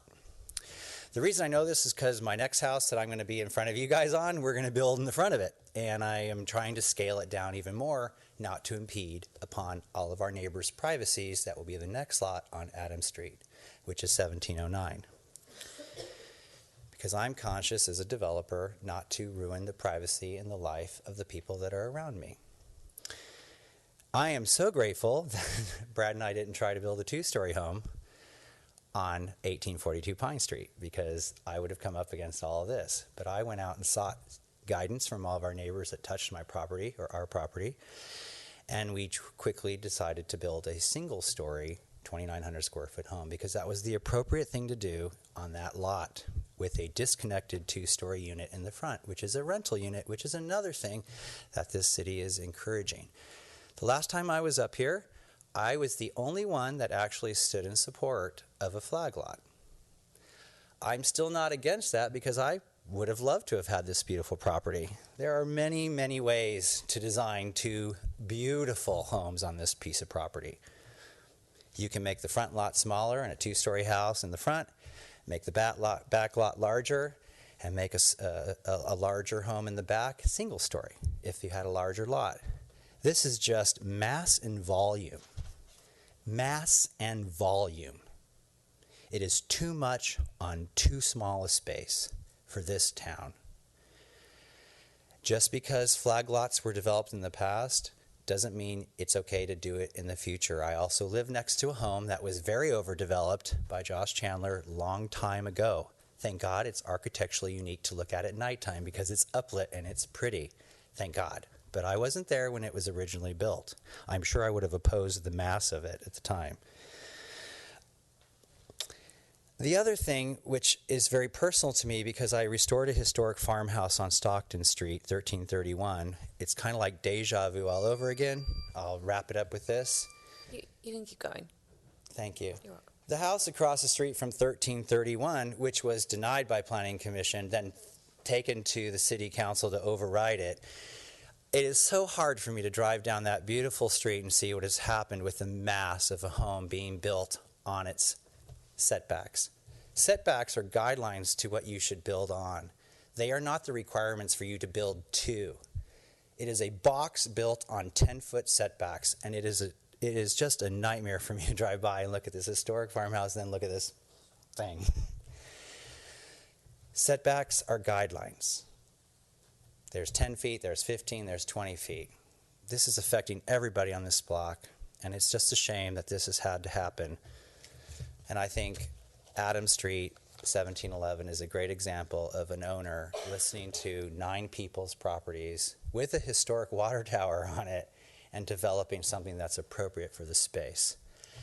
These 2 homes are not appropriate. I'm not against 2 homes on that lot, 2-story house in the front, smaller lot, larger lot in the back, 1-story house. There's so many creative ways to do it to not impact Claire and Aaron and their kids' views into their bedrooms. Exterior staircases are horrible, and as Sandy was saying, we need a design review board. I lived in Del Mar. I didn't like them then, but thank God I never had to go up against them. But it is needed in this town right now to keep people like me in check, because I love to do this as a living. And on a side note from that, I hope when I go out in front of my house that it's still a neighborhood where people can say hello to one another without being verbally aggressive. Because when you go into your house and things like this happen outside your house, you're not comfortable in your environment. And it's just a shame that this has all happened in such a small little town where we love our neighbors. So that's my comments. Thank you very much. Would anyone else like to speak at public hearing? Seeing that there are none, I will have the applicant. Yeah, I'll have the applicant come back up.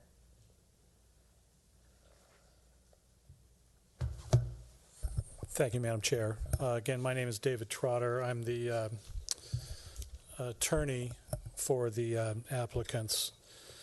I just have a couple of points by way of rebuttal, and it'll just take a few minutes.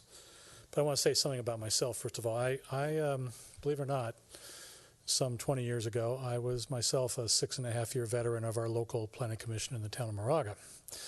So I understand what you guys do, and I know the things that you're being asked to approve and whatnot. I appreciate all the service that you give to the community. And Moraga, like St. Helena, is a small town. It also has an agricultural heritage. In our case, it was pears. We still have remnant pear orchards in the town of Moraga. I'm happy to report that we're now planting vineyards. So someday we will come to rival St. Helena, but I'm not sure exactly when. Again, just a few points. Mark Kay and Michael Fawn are proposing some beautiful homes in keeping with St. Helena's architectural heritage and the west of Main Street neighborhood character. And there was a reference during the public comment to them on more than one occasion building McMansions. And just to bring that back a little bit to the reality here, they're proposing a front house, a front home on that lot of only 2,276 square feet, which actually the staff says should be 2,000 something. I guess we have to take a square foot out of it. They say it's 1 foot over the FAR. I think we can handle that. And on the rear, it's only 2,345 feet for the primary residence, plus the 400 square foot residential units, which are encouraged by your general plan and are not counted with regard to the floor area ratio. So that's one point. The other is that somebody suggested that these aren't going to be homes that families are going to want to live in. And if you look at the site plan, it's really very clear that these are going to be homes with their own backyards, and they're going to have swimming pools, and they're going to be, places with the kind of backyard experience that anyone would want to have in a beautiful community like St. Helena. They'll add to the beauty of the community. And I just have a few other comments about the staff report and the draft resolutions that are before you tonight. Point one, if you read the staff report carefully, it's pretty clear that the staff is telling you that there really is it's clear there's no legal basis for denying the proposed parcel split and the demolition permit. They've made that pretty clear in their staff report. They have issues with respect to a use permit and design review, but with respect to actually dividing the land into 2 lots and permitting the demolition of the existing house, there really is no legal basis for you to turn that down. So let's talk about the remaining issues, the use permit and for the flag lot. And, you know, we have some comments on the privacy analysis, but let me just speak to that for a minute. And I want to refer you to the staff report at page 7. If you could pull that out. Where the staff says, the first full paragraph on page 7, that the applicant, you know, it says the applicant has taken steps to reduce the window sizes. And by the way, all of the applicants, or all the public comment here was about the landscaping. Nobody talked about the sill heights being raised. And that's a very important point for privacy purposes. And it's a standard mitigation measure when you have issues with respect to visual privacy. And in fact, at the September 16th hearing, some of you were there, some of you were not there. There was a comment by your attorney, Mr. Siegel, I believe was there, talking about window treatments as being a way to deal with second floor impacts. And, you know, the applicant listened to that and is back here before you now saying we're dealing with that by raising sill heights. And if there are issues about that, perhaps they could be raised an inch or 2 higher. But that's the way you deal with these things in a design context. But let me go on with this first full paragraph, because you know, they say that we're raising the sill heights, the plate heights on the windows. In addition, the applicant is preserving existing landscaping located near the property lines while adding significant landscape screening at the property line. What's missing from that is the presentation we made here tonight, which is we're also just adding trees in front of windows. Large trees, not small specimen trees, but large specimen trees, to really get into the privacy concerns with respect to being able to see your neighbors' backyards. When you look at the presentation tonight and you look at where those trees are in relation to the windows, it's really very clear that you're not going to be able to see, you know, not going to have a significant view shed into backyards or to neighboring windows on the neighboring sites, neighboring homes. And the staff did a little view exhibit into the backyards, but I don't think they had the benefit of the upgraded, enhanced landscape plan, which, by the way, is a standard thing that you always have when you're doing a home design. There's always a landscape plan that's required to mitigate things like this. And there was a comment by staff that it's not an appropriate thing to use landscaping to address visual or privacy concerns. If that were the case, why do you even have a landscape plan? I guess that's one rhetorical question. The answer is because, in fact, you can deal with privacy issues in the context of providing enhanced landscaping. And the staff also makes the point that a future owner theoretically could remove trees if they didn't like them. But, you know, there are tools for that as well. We've done it in Moraga. I'm sure that you can do it here in the city of St. Helena. You can basically write your conditions of approval to make it a violation of the use permit for those trees to ever be removed. And you can also, you know, make that a deed restriction. You can require a deed restriction as a condition of approval so that, you know, that runs with the land and that notice is given to the property owner. And if a future violation or a property owner does the wrong thing, they can be yanked back and forced to replant the trees that had been taken out. So these issues can and have been dealt with in other jurisdictions, and I believe that you have the necessary wherewithal here in the city of St. Helena to do that as well. Let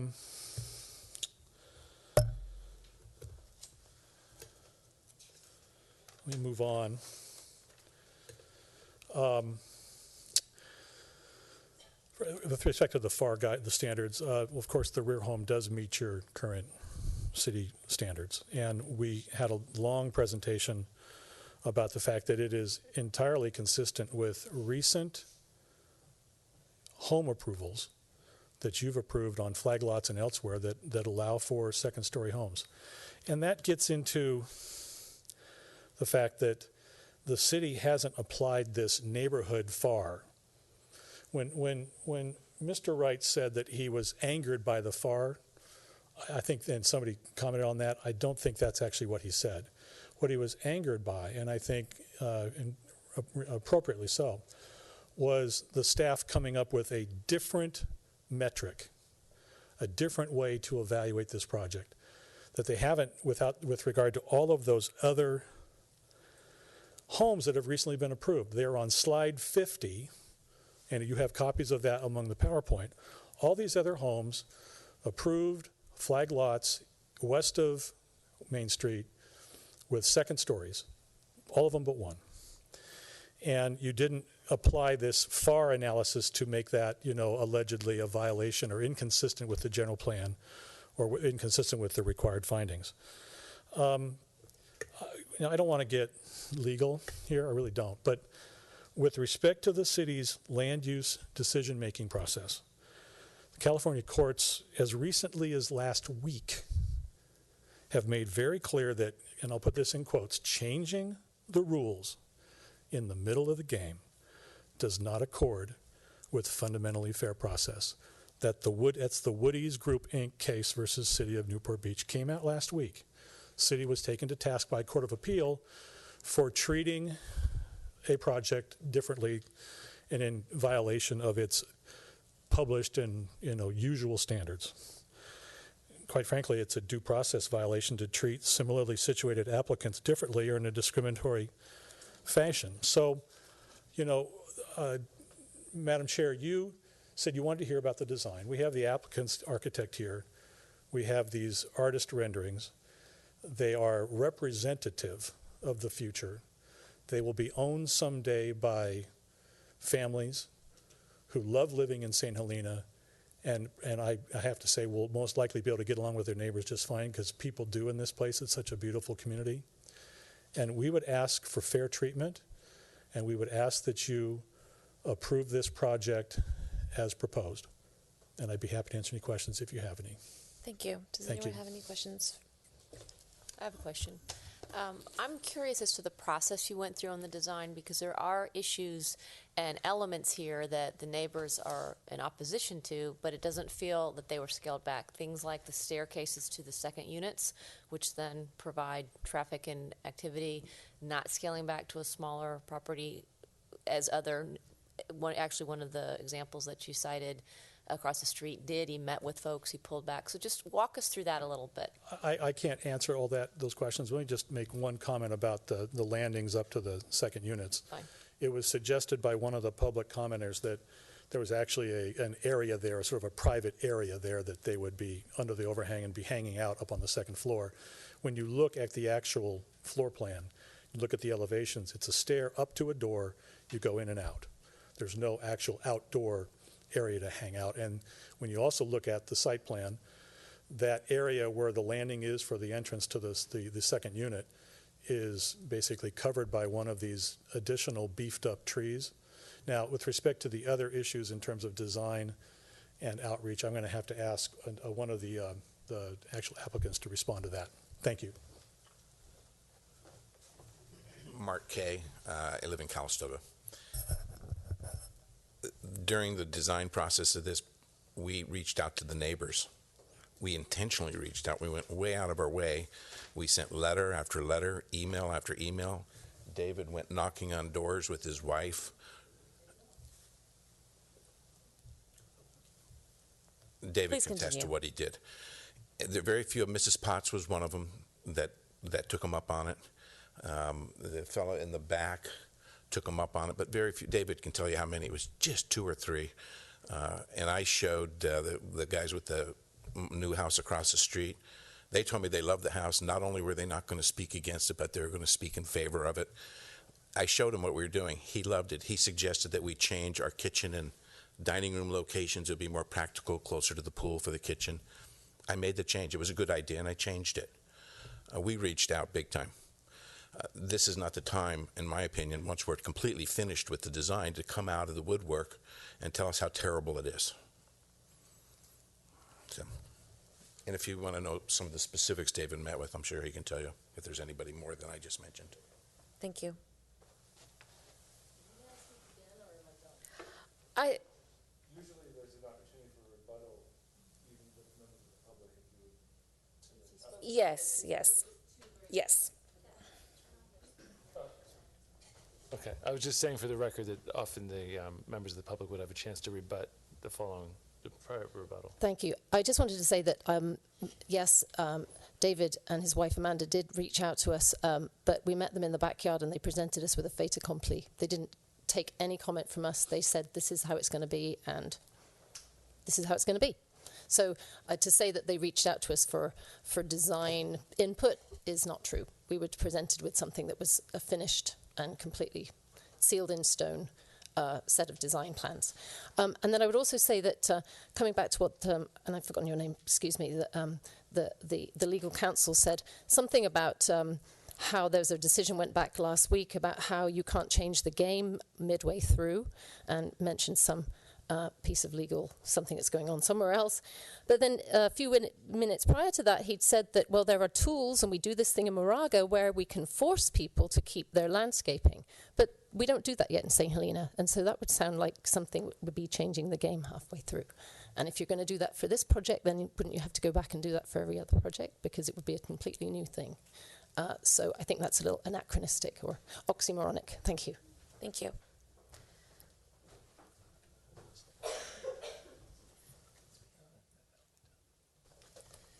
Just to clarify what Mr. Kay said, Mr. Kay and his daughter came to speak to us. Yes, I gave him some advice. He made some changes. I thought they were pretty smart. I also advised them that they need to speak to all the neighbors that touch this property. At this point, he knew I was not against a lot split, but the houses were already designed. Thank you.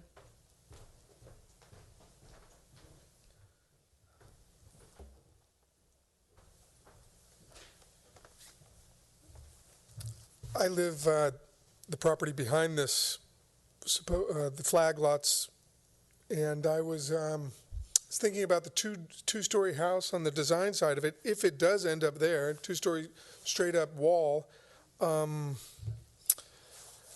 Let's see. Will there be sills on those windows, or will they be floor to ceiling, facing back out the back of the property?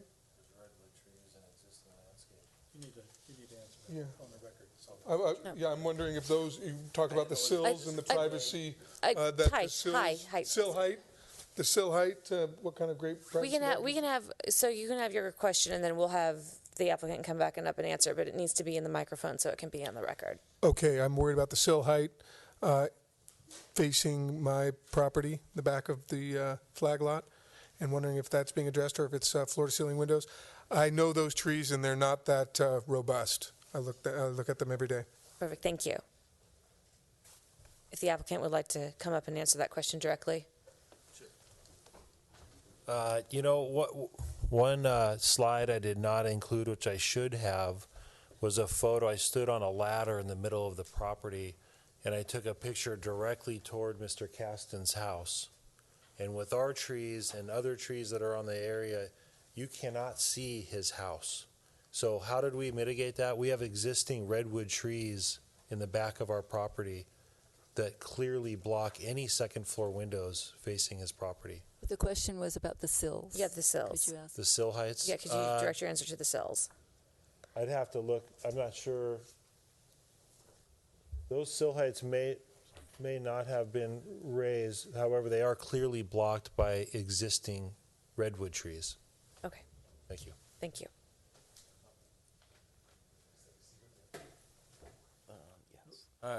Yes.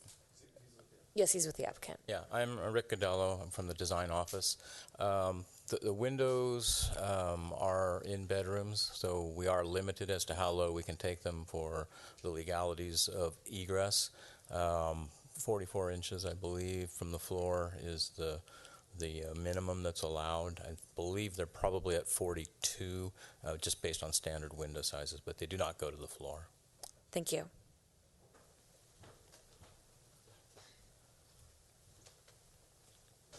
Michael Both. What I was going to say now is that usually at the end of the applicant's rebuttal to the other rebuttal, that would be the end of. Okay, all right, okay. There is an end because we had.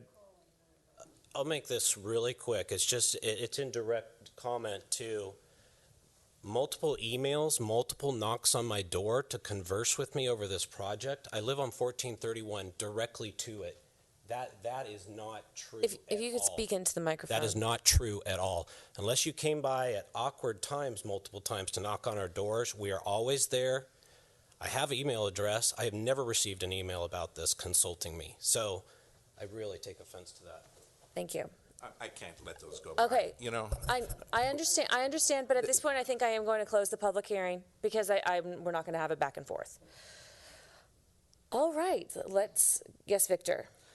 I think it would be appropriate if the commission would like to. There were a number of issues brought up that I think warrant kind of a staff clarification or response. If this would be the appropriate time, I can do it later. I was about to ask for one, so yes, please go right ahead with some Sure, staff okay. clarifications. Okay, and the hearing's been going on for a while, so I'll try to keep it short.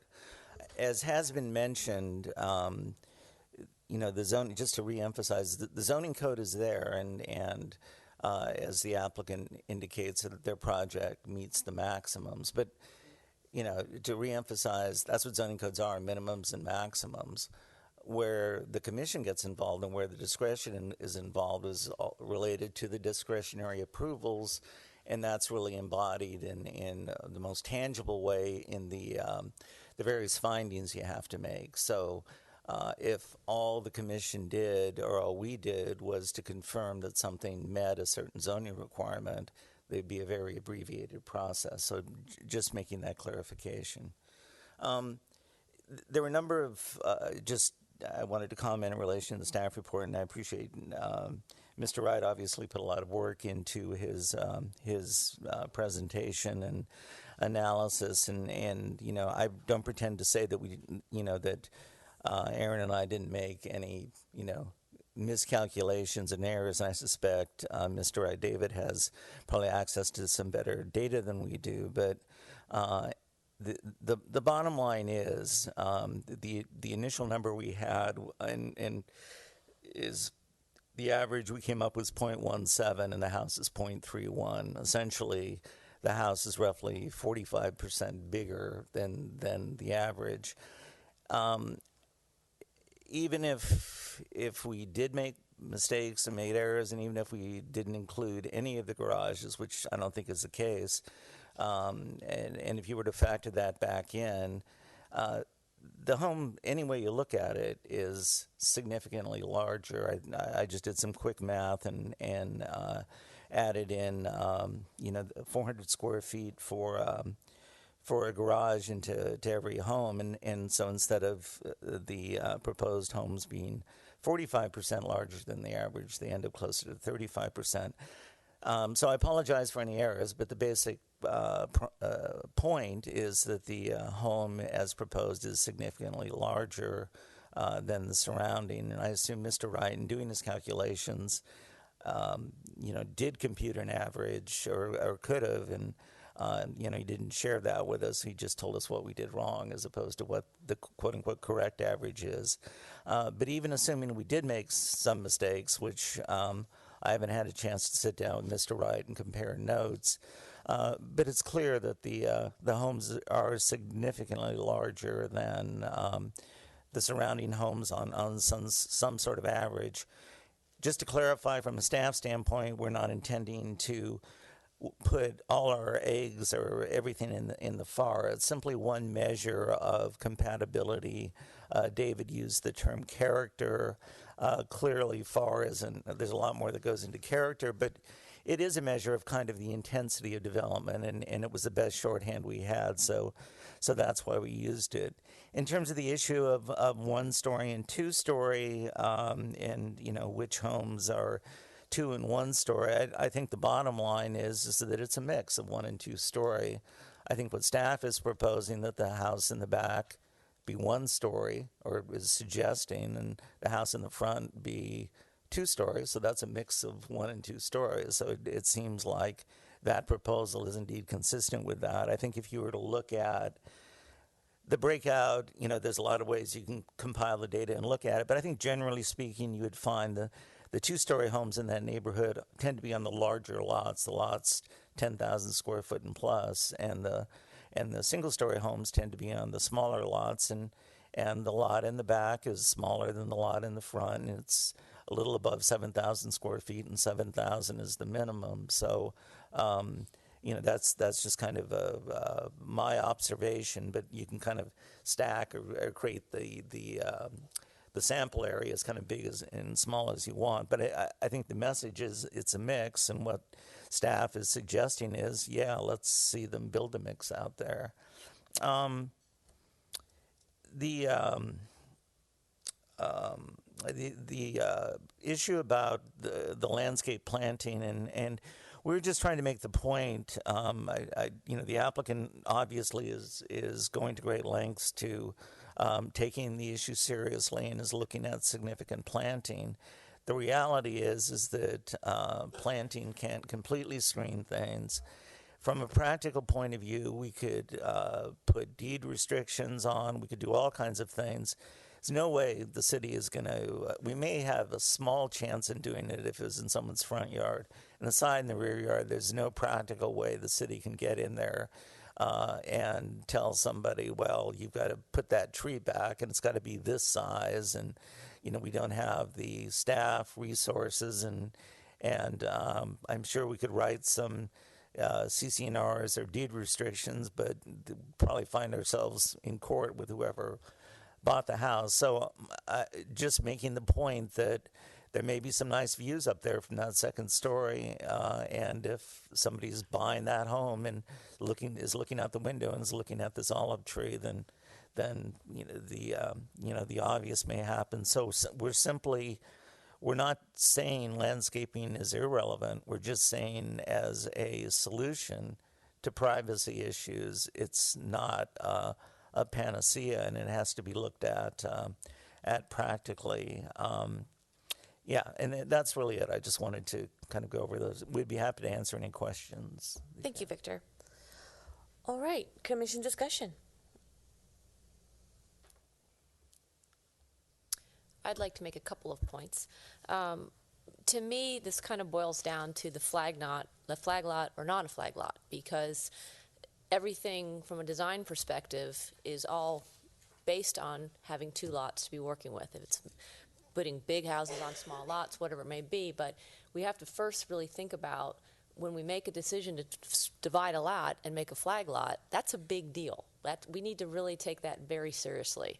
And coming back to the privacy of the neighbors impacted, in particular the Potts, whose land and property line go directly across this property. So I'd like us to spend some time talking about that. And I did want to just comment to Ms. Erickson, I agree with what she's saying. We can't be tied to bad decisions of the past.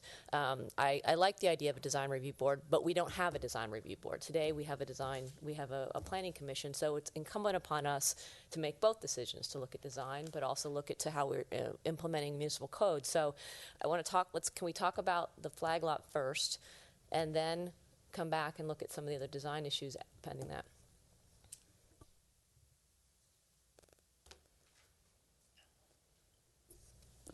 I also have a comment on this lovely piece of work here. But I also would like to say that I just wrote down 1435 Allen was built in 1954. That's before we had a general plan.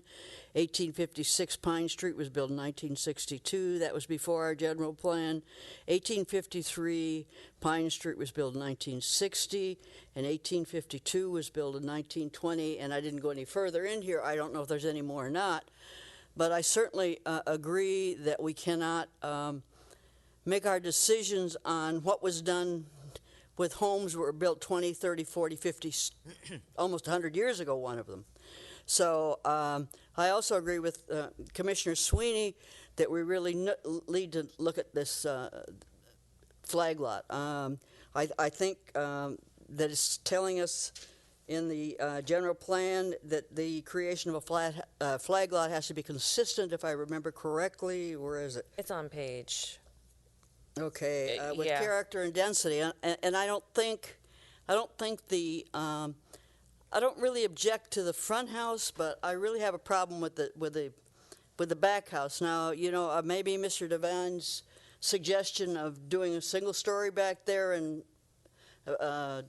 2-story up in front, maybe they'd like to consider that. But I really think that for the size of these lots and the fact that I don't think it's fair to also include these old lots in the fire calculations. I don't think that's correct. I just don't think that's correct.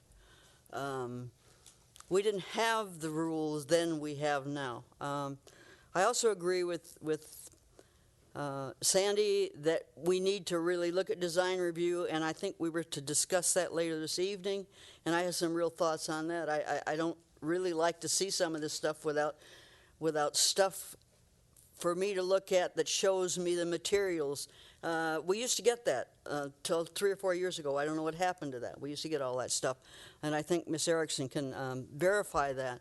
But that has stopped, and I don't know if it's the turnover in the staff or what. But we don't get the things to really look at to judge design review that we used to get.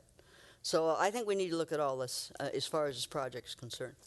But for this case, that I don't think the materials are material.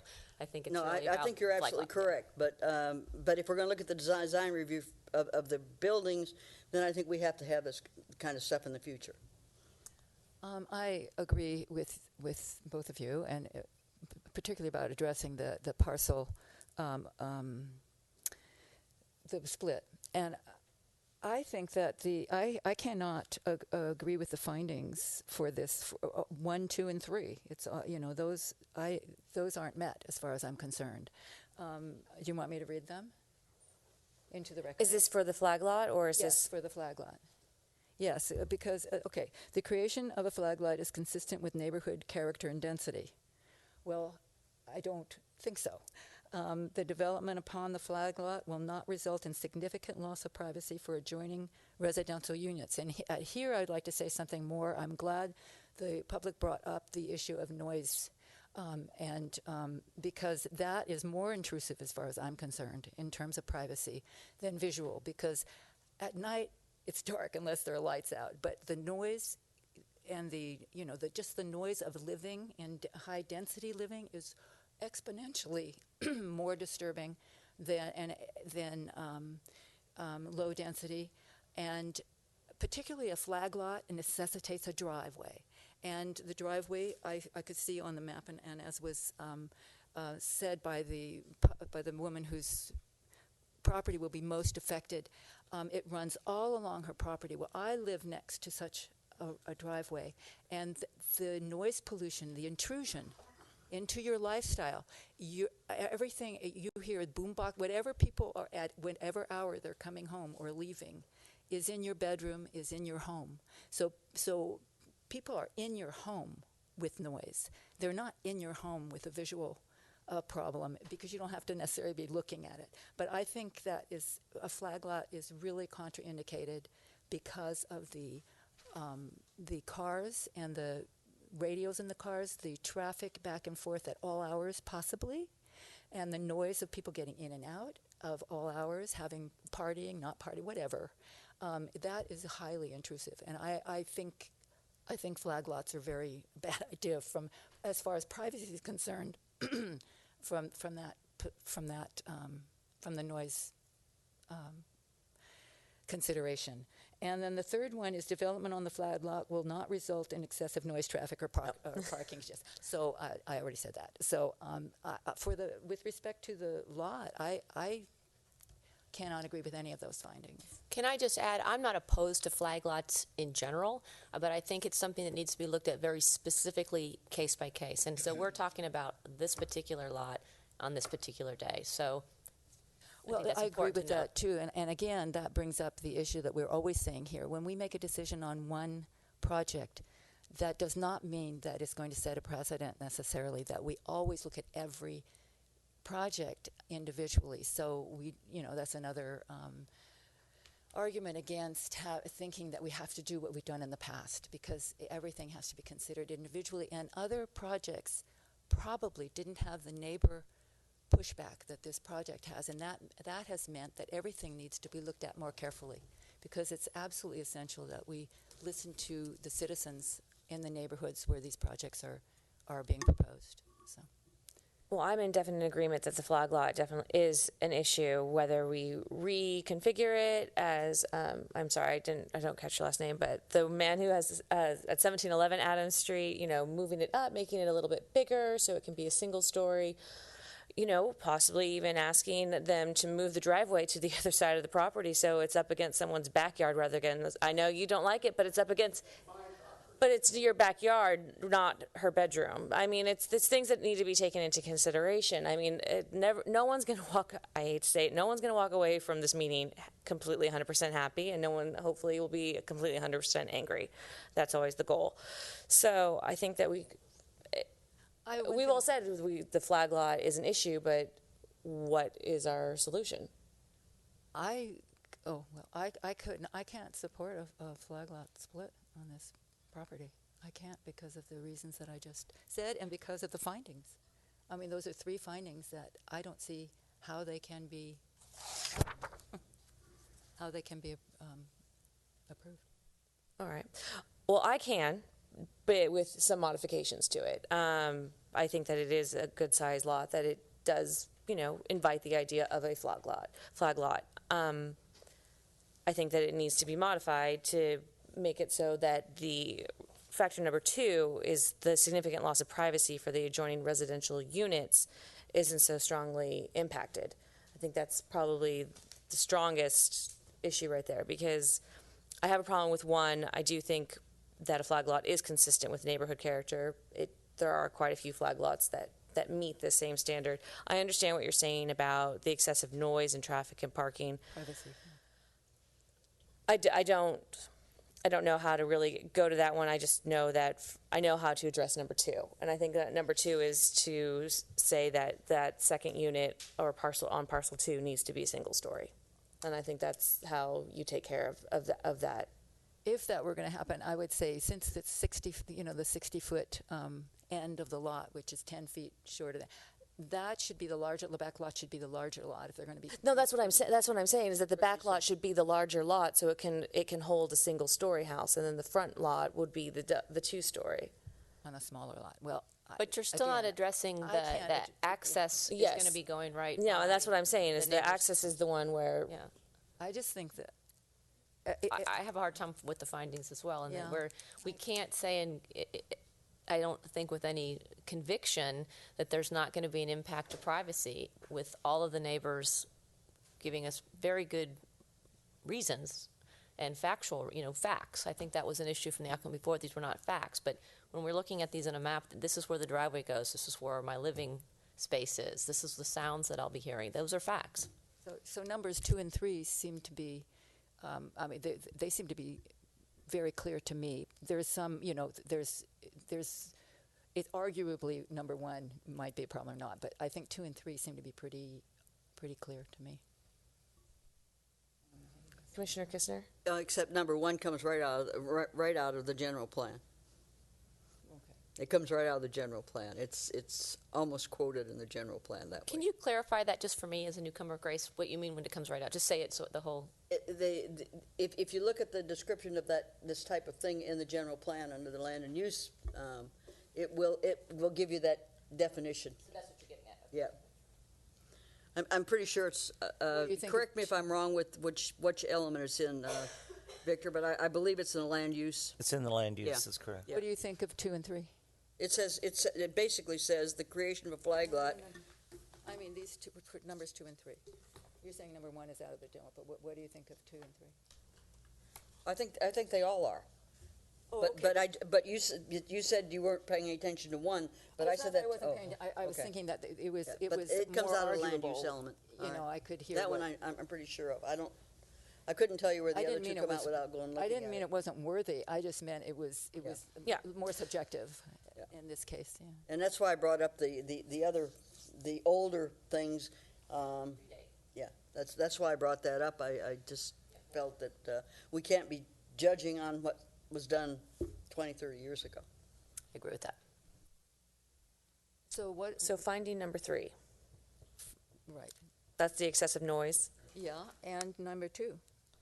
Well, I've said that number If we're 2, going to I think with number 2, loss of privacy I to think that, include noise. yes.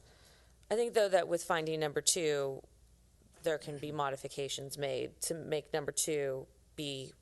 With a flag lot, I don't think so because of the driveway and also the pools. But that's number 3. Number 2 is just the loss of privacy. Number 3 deals with the noise. So I mean, I understand that you're trying to blend them together, but let's try to keep them somewhat separate. Well, how are you going to find loss of privacy in number 2? How do you define that? Single Is it story. just the visual or? Single story, not being when you're not high up, you don't have the same noise. But then you're defining loss of privacy as visual privacy.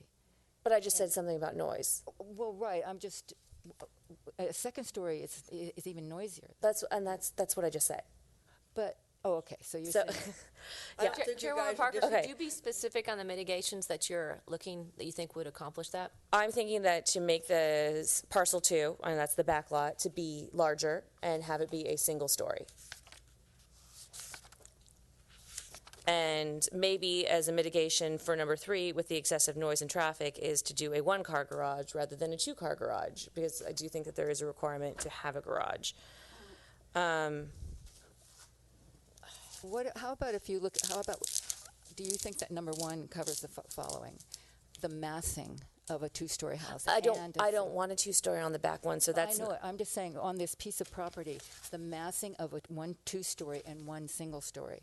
I mean, that seems to me it's way too. I haven't even gotten into massing. The massing and volume of these 2 homes has bothered me when I even couldn't comment on it. So, So my sense is that number 1 may also not be mitigatable.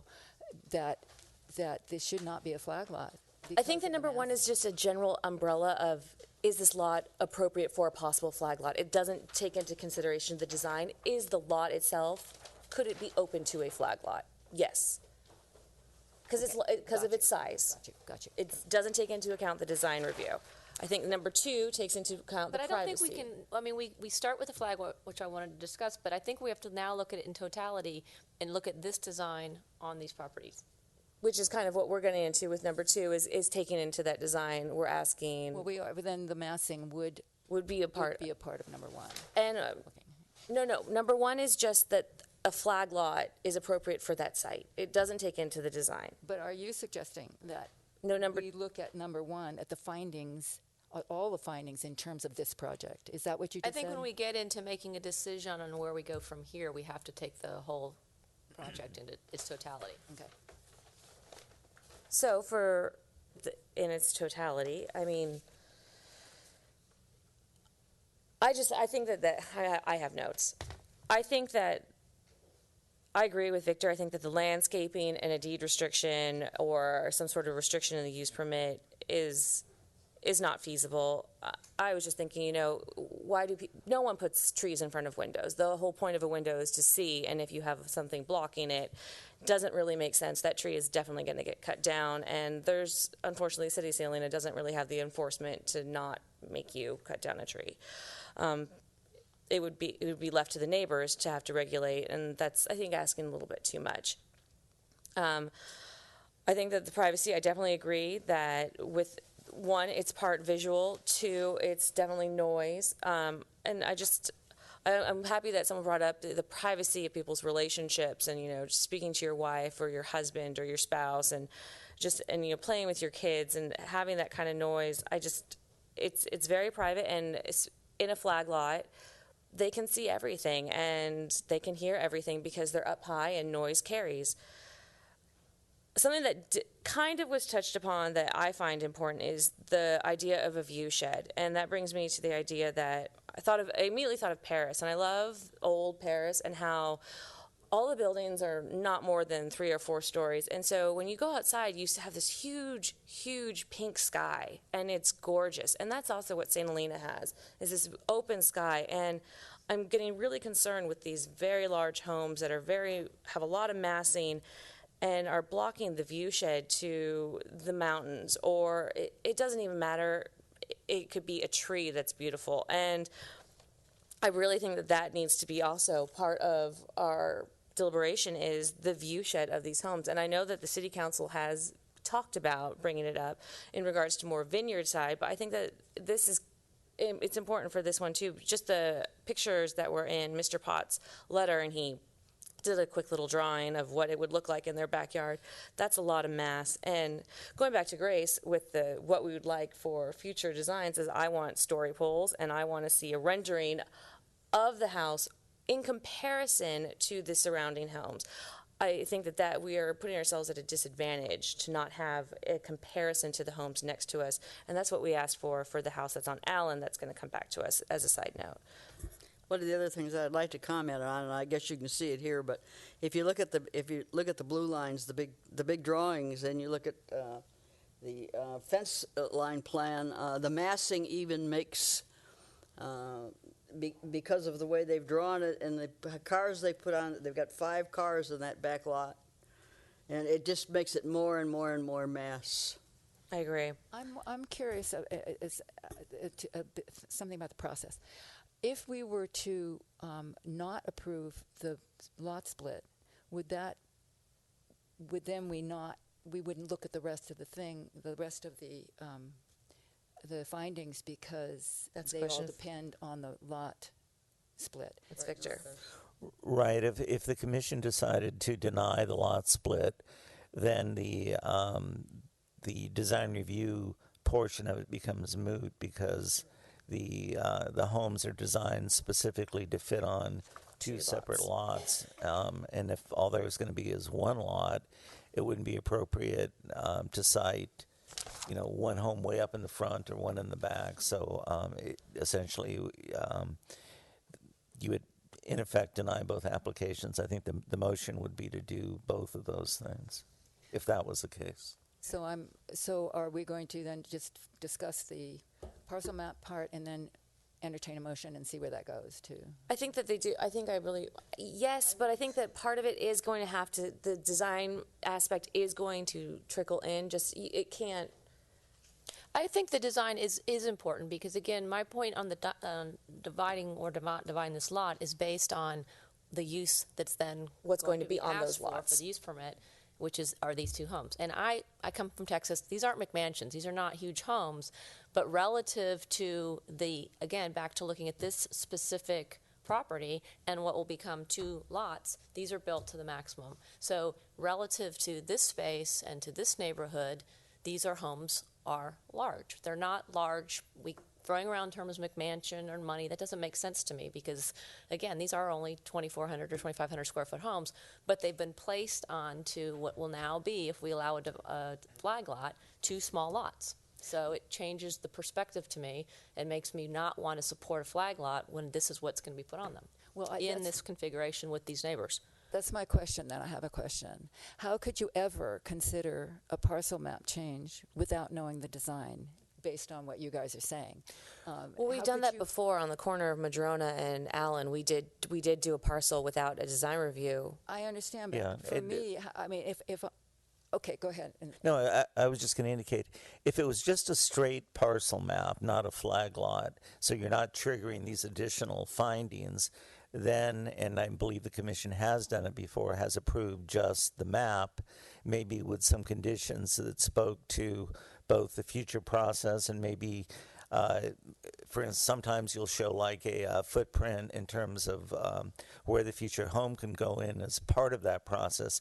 In this case, where the additional findings concerning privacy that are tied to the flag lot are inherently intertwined with the design of the homes, it's like you have to act on the whole package together. Yeah, I don't think that if we say no, or if we continue it to come back, it's going to have to take the design review into account, because we have to give suggestions on what we then want there. My point wasn't to divide the conversation, it was to put it in order, to talk about one issue and then get into the design, so that we were not just jumping around. And I agree with that. I think that's for the best. And I think that. So then I'm hearing you say, I think, let me get this straight, that there would be no way to really have a good sense of the parcel map findings. There's no way to understand the findings without the design. Correct. Okay. It would be very difficult to do. You would have to dream up conditions, and in the absence of an application, you have an application in front of you. So you might make a mistake and not Right. make a parcel big enough for what actually you want to put there, and then you have to go do a lot line adjustment. And no. So should we move on to? I think that. I mean. So yeah, just to summarize, so any motion or action should be on the whole, the whole enchilada, so to speak. I think there's been some ideas thrown around that maybe the commission can talk about whether they support or not, such as making the back lot bigger and doing single story on the back lot. And maybe those are two issues that the commission can discuss and get a sense as to what the consensus is on those issues. And then if there's consensus on that, maybe that leads somewhere. If there's not, then it probably leads somewhere else. Well, if we could get consensus on that, then I think it's up to the applicant as to whether he'll do something else. Right. If it were different than what the applicant. Yeah. Yeah. And I think at this point, I think we could probably safely say we're asking for something different than what's proposed. It's just what. That's correct. Well. So. Where I am, but that's. Well, do you want just one house? Yeah. Okay, then that's something different than what's proposed. Okay. So, what do we want? I mean, it has to be something that takes into account the privacy and the massing. It's much too large. It's invasive, I feel. I agree with you. I think with a lot split and having to have a roadway that would lead to whatever size second unit would be in the back, whatever size second unit would be in the front, would be really intrusive in terms of privacy. Commissioner Sweeney?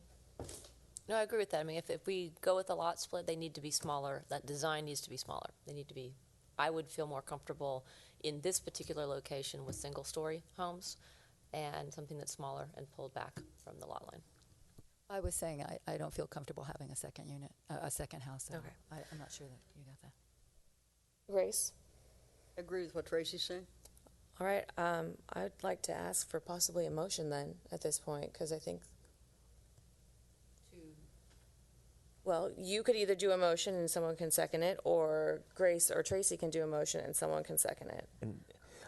And try to, I mean. So let me just suggest, hypothetically, for example, it could be a motion to approve with certain conditions. One condition that's already in the resolution speaks to the home being single story. Then the question is, the commission would need to say whether then that single story home would come to the commission for approval, or whether it could be approved by staff. And then the second part of it would be if for the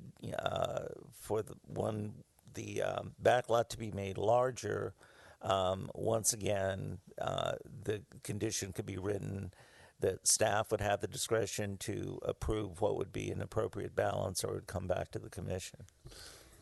Or you could just state your denial and make comments as to that it's without prejudice for a revised application for the applicant to articulate something that would meet the concerns that you've expressed and some of the objectives you would like I to just see. would like it to be as clean as possible with as little confusion. Okay. Would anyone like to make? Well, my opinion is that if we do what we're talking about, I think it needs to come back here because I think we need to rehear the public comment and what's going on. I agree. I think I would like to have it be a full. I mean, I don't mean any. A full denial without prejudice, with the suggestion that it needs to be a single story in the second lot and possibly the first. I think that I would actually, yeah, I would like it to be a single story in the front and see what you can work with that, and to really take into account the massing. It's all in context of, it's all relative to the site. I'll do the motion if you want me to. Well,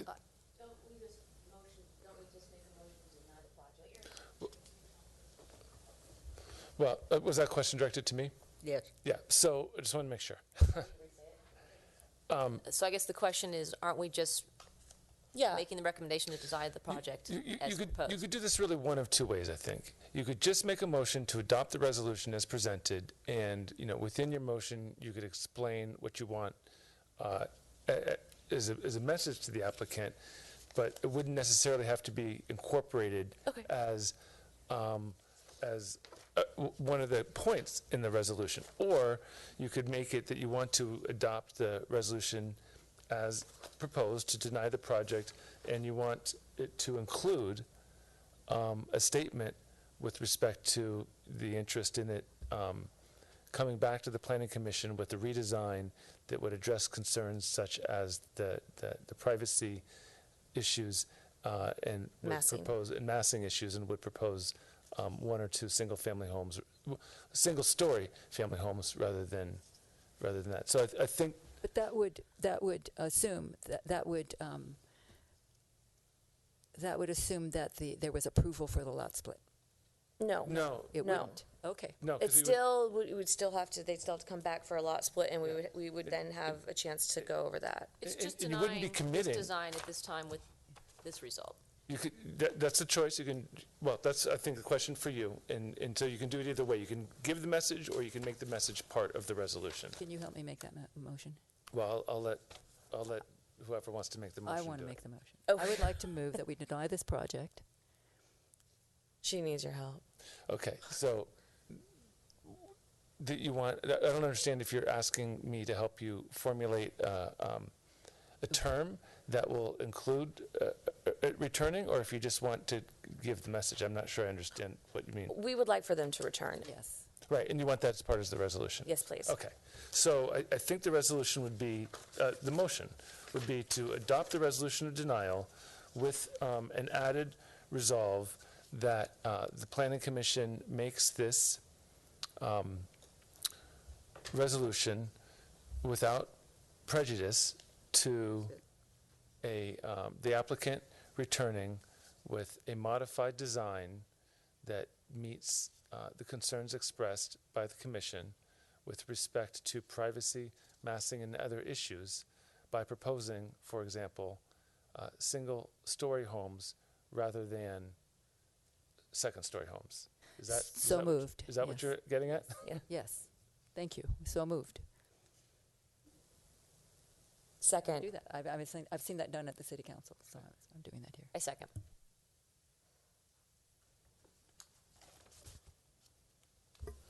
For clarification for the clerk, I just wanted to make sure that I can take your wording as your motion, or do I need to have?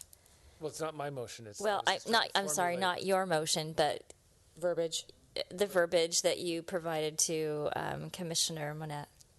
Yeah, and so the one question is do you want staff to return for formal adoption of that resolution, or is the wording that I articulated fine to include in the resolution? Your wording was perfect. Okay, and then we'll come and you'll vote on it, and if it's passed, then we'll proceed with the signatures, but that language will be incorporated in the resolution if passed for signature by the chair and the clerk. Okay. Yes. Okay, Commissioner Monette. Yes. Sweeney. Yes. Kistner, Yes. Chair Parker. Yes.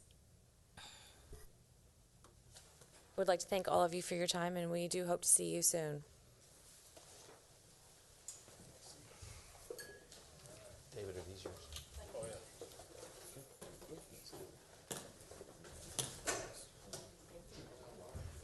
Yeah, I'm fine. I'm just going to take a brief moment to let the room clear out with the noise. See, this didn't bother me near as much till I look at the blue lines. Look at the mass on that. You can't see it in the little pieces.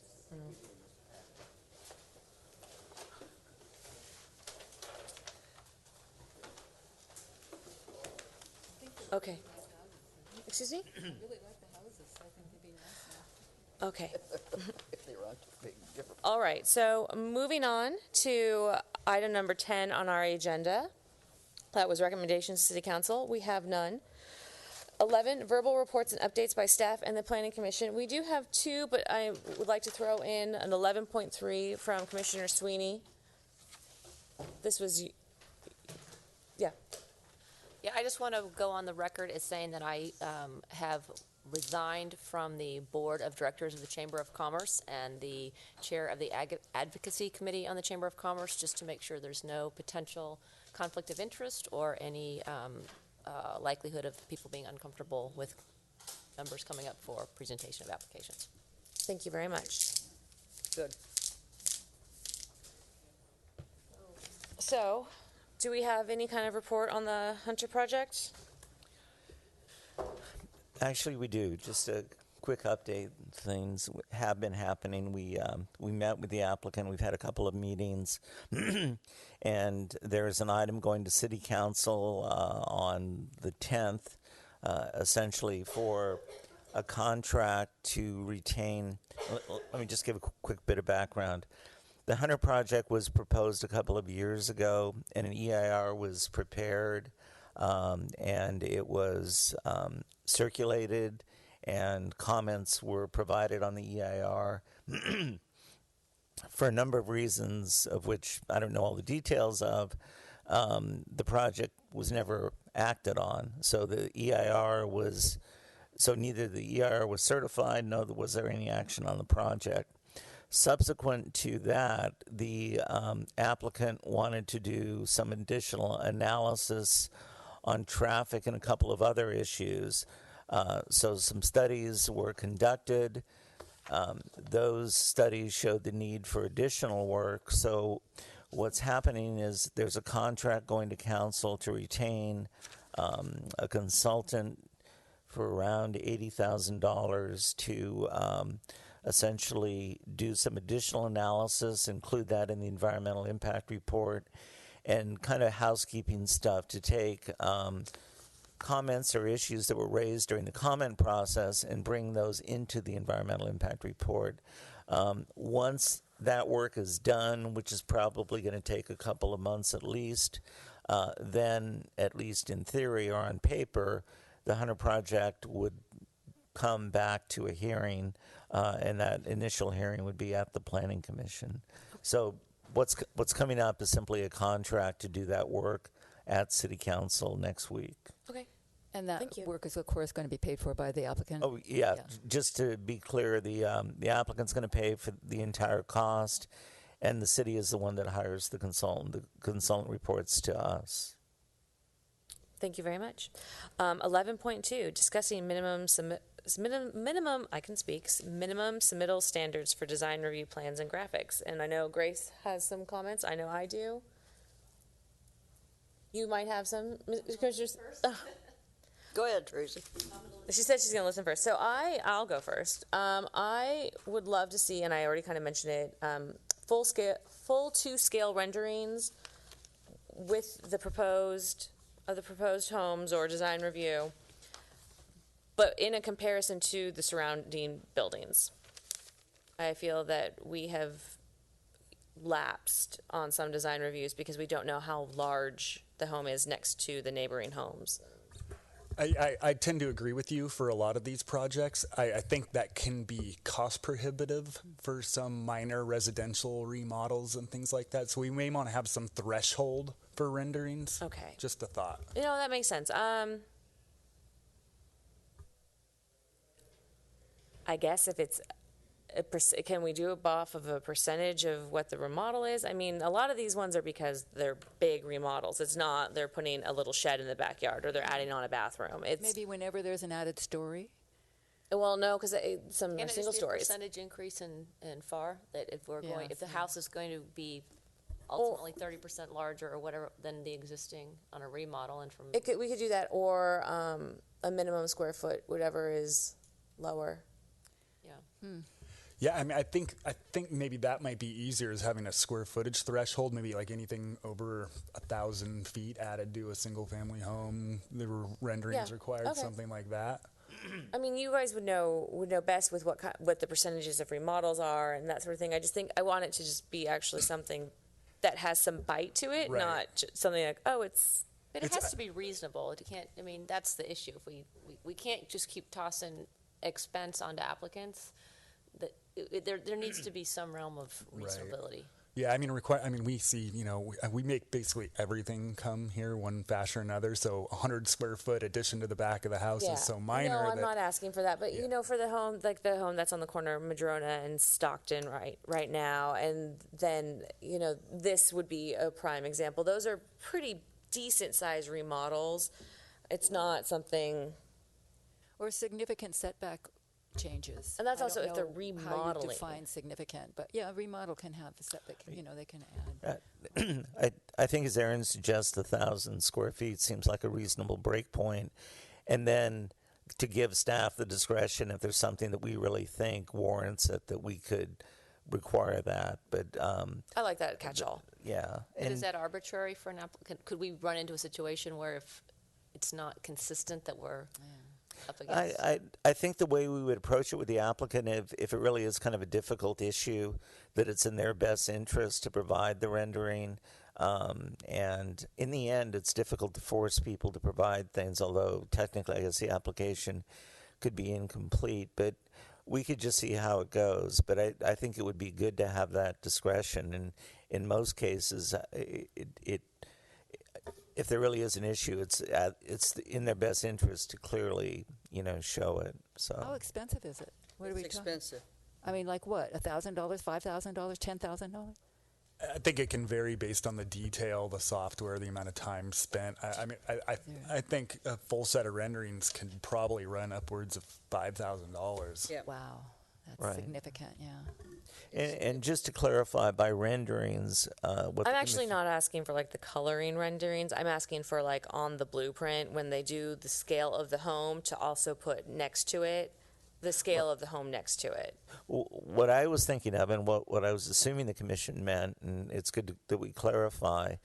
Were you thinking of the colored ones? I was thinking of photo montages, which to me are the best way of communicating what a new development will be like in an existing setting.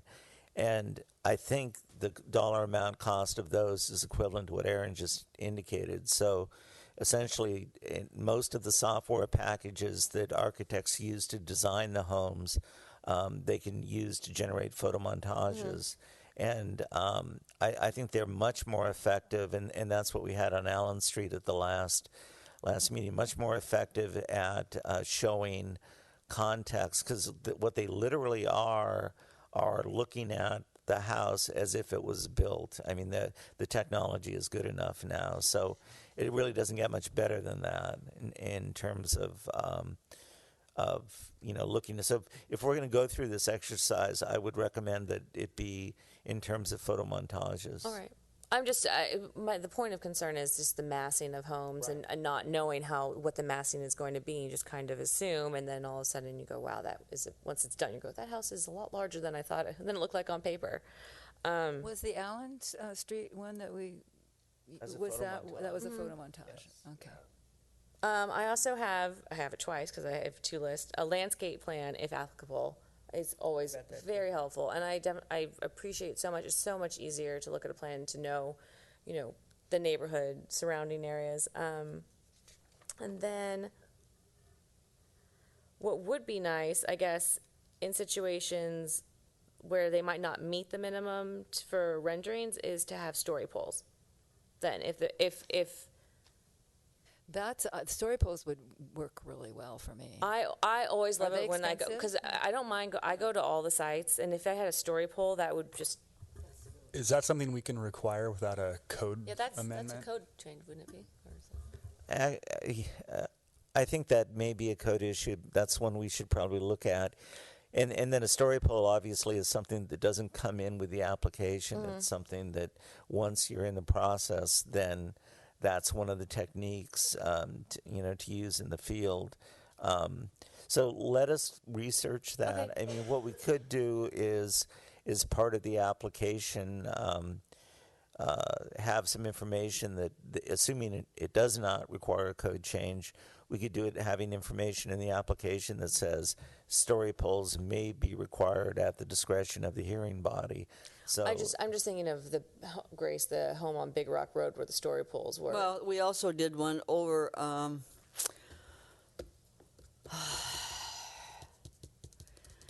where there was questions about setbacks, and it happened to be Jerry Hyde's house. Oh yes, the one on Do you Stockton. remember that? Yes, We yes, did. the Hurdell. Yeah, that's right. Yeah, Thank you. Yes. So we did story poles on that one, not only across the back but down the sides, if you remember. Yes, on I that do. one. I do remember that. Are So there timing requirements, or I mean, because I would think on something like that, there would need to be specify how long they need to be up Right, and right. how much opportunity citizens have yeah, to how feedback. about we get back to you on that Yeah. in terms Okay. of whether it's a code. That's we can't just I have arbitrarily do that. a comment too, though, about these renderings. I'm hearing you saying that would come with the application. My sense, maybe we could just have them on by request when we need to have them in order to have a sense of it, rather than have it, because it sounds like a big demand from an applicant, like it's expensive, and I don't think that's a good direction to go in. To just do it's kind of like a blanket thing when maybe they'll only be. I mean, it's nice to have them, but they'll only be needed for us to make an informed decision on certain projects, and that we could ask for them when that's the case, and not make it a. Maybe we could do it so that it is that the finished project will be a minimum square footage. To kind of. I'm just thinking if someone comes with a house that's 4,000 square feet, I'm going to want to see a rendering. Okay, then we could ask. That's what I'm thinking. We could ask project.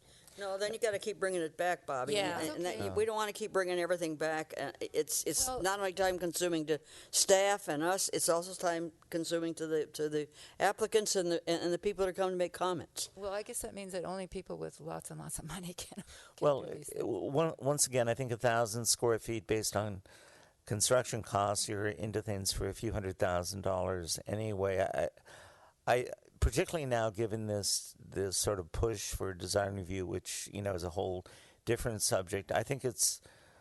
I think it is. I wouldn't say the commission's getting shortchanged, but I think having that as a submittal requirement.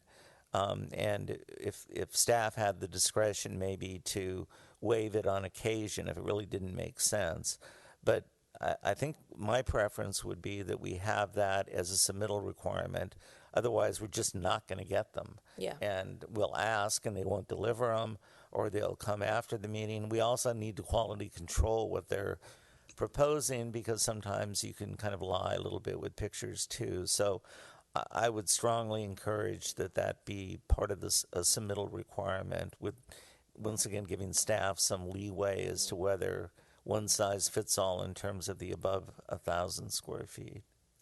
I would just like to say that needs to be a large enough project to make it cost effective for the Right. applicant. So we threw out 1,000 square feet, but maybe look at that a little more closely and say, what is a reasonable request? At what point are we breaking into a threshold that it's less of a All right, burden? would you want them on all new projects?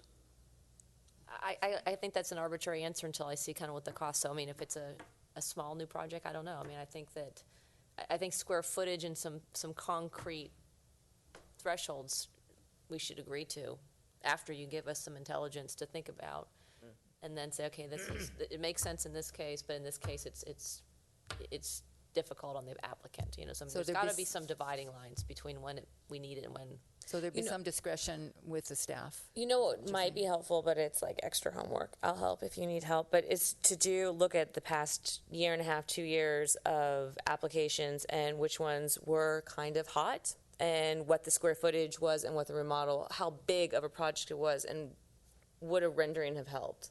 I know it's a lot, but. I think there's a couple of But houses on Stockton that would. But I mean, it wouldn't actually be that hard. It's just going to the city website and looking at every single agenda and us doing that and being like, this project, this project, this project. If you guys want to give me a list of I'll projects. give you a list. All right. Okay, I'm just asking. If you'll do the math. Right. Are you suggesting too? Have I heard the suggestion that staff has some discretion as to whether to do it or not, not? Well, I think with the applications, there's always going to be some level of discretion, just based on details of drawings. I mean, I'm comfortable. some stuff when we've strongly urged some people to do certain things with it, and they just flat out, no, this is what I want you to take to planning commission, and we're handcuffed a little bit. So, I mean, I will do my best moving forward to make sure that you guys have the best stuff I can get out of everyone. But in some cases, it's going to be what it's going to be, and you're going to have to make your best decision on it. But so Okay, I think there's always going to be Grace, did you have any? Yeah, Anything else that you wanna- I'd like to kind of see the paint colors, paint chips maybe, and possibly sample of roof material. We always used to get that with submittals, always. I have another Paint chips question. aren't expensive. I have another question of staff. Tracy mentioned, or Stacy mentioned that. Tracy. Oh, my bad. I'm sorry. That there had to be an ordinance thing for the story poles. That's something we can't arbitrarily say let's have them. I was pushing that back to staff to say It's a code thing. How does it work if you want to I incorporate was just that? curious, what's the difference between the story pole and the renderings thing? Why does one? It's a physical thing, and it's not part of the application. It's more like a 3D where you can it's a see. physical thing too. Oh, Well, the story poles, as Commissioner Sweeney just mentioned, you have to kind of mobilize for it, and then you have to put them up on the site, and then everybody has to be aware that they're up, and they usually can only be up for some time because usually they're not. If there's a big wind, they're going to come down on you and that kind of thing. So it's kind of a specialized deal, but it's a great way of understanding massing.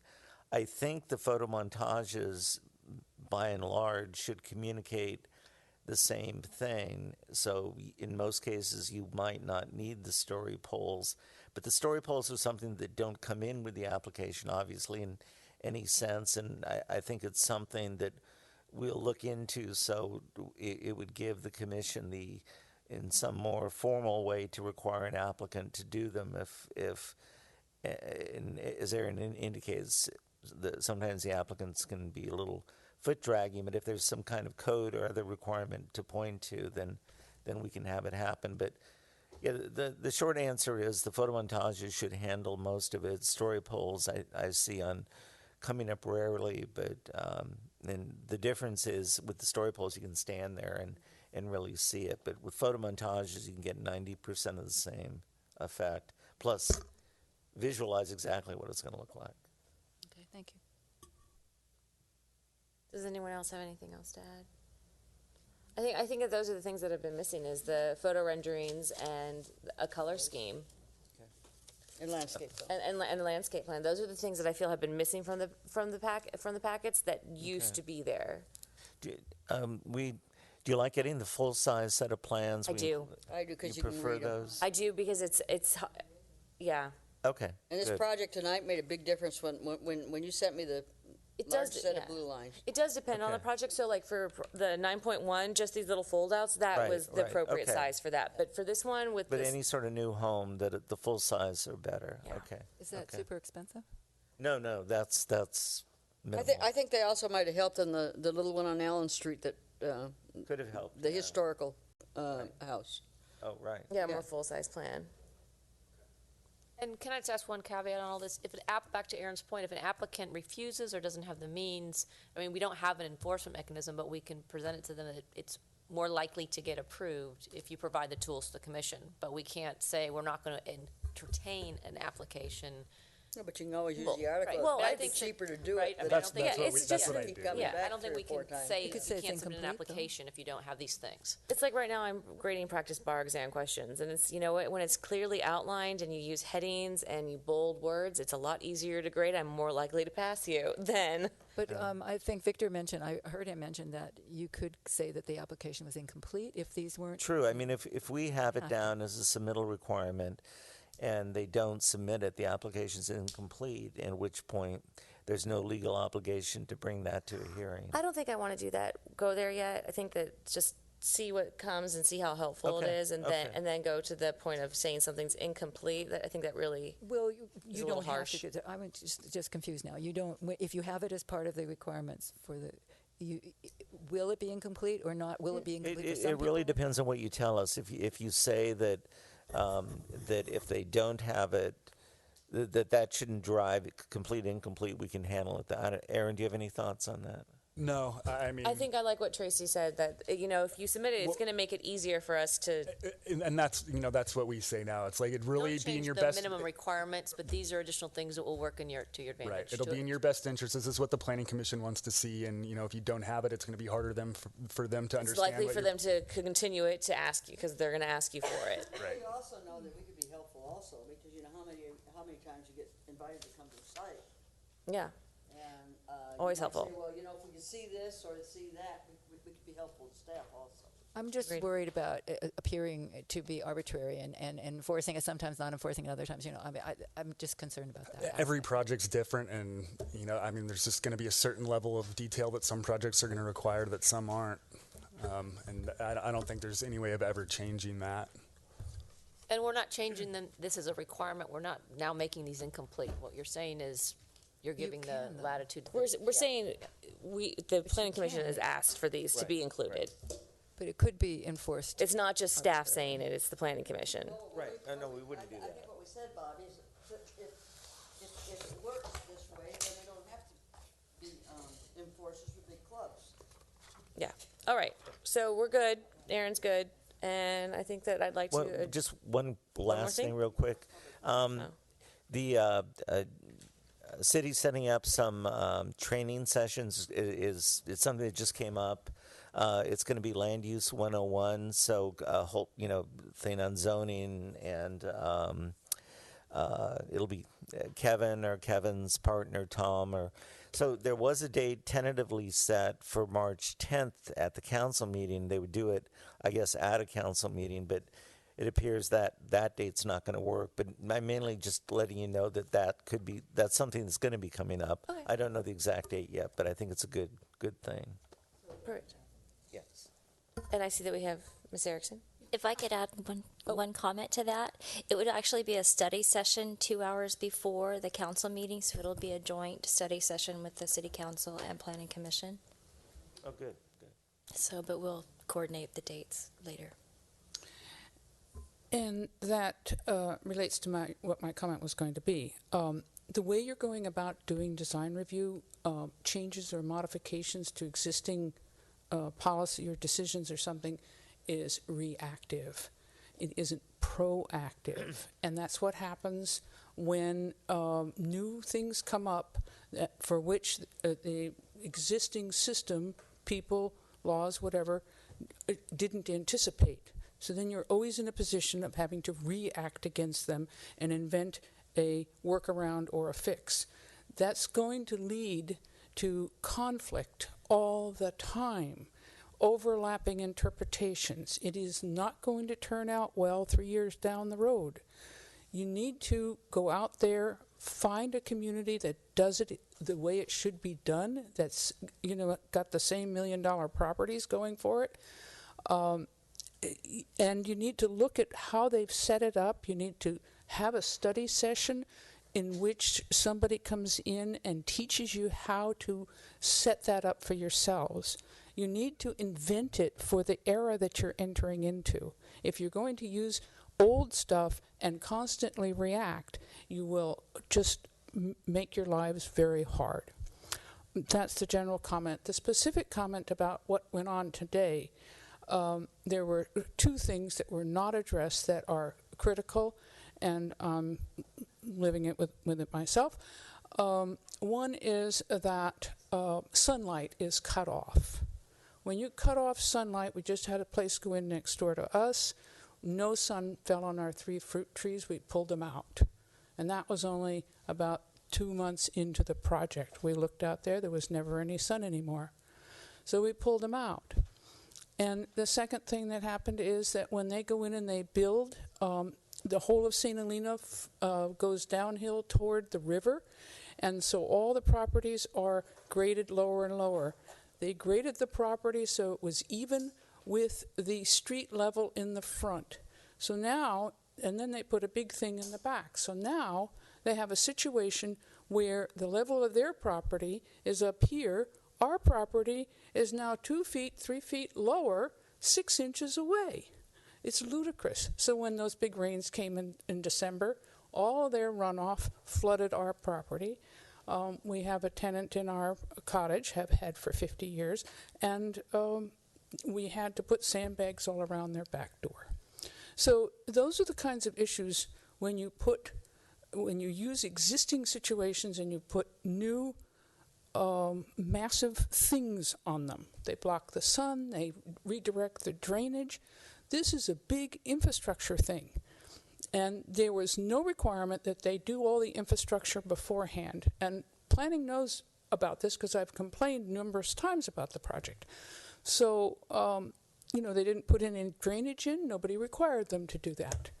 There's just a kind of like, let's wing it based on, how things used to be. It just isn't a functional situation. Thank you.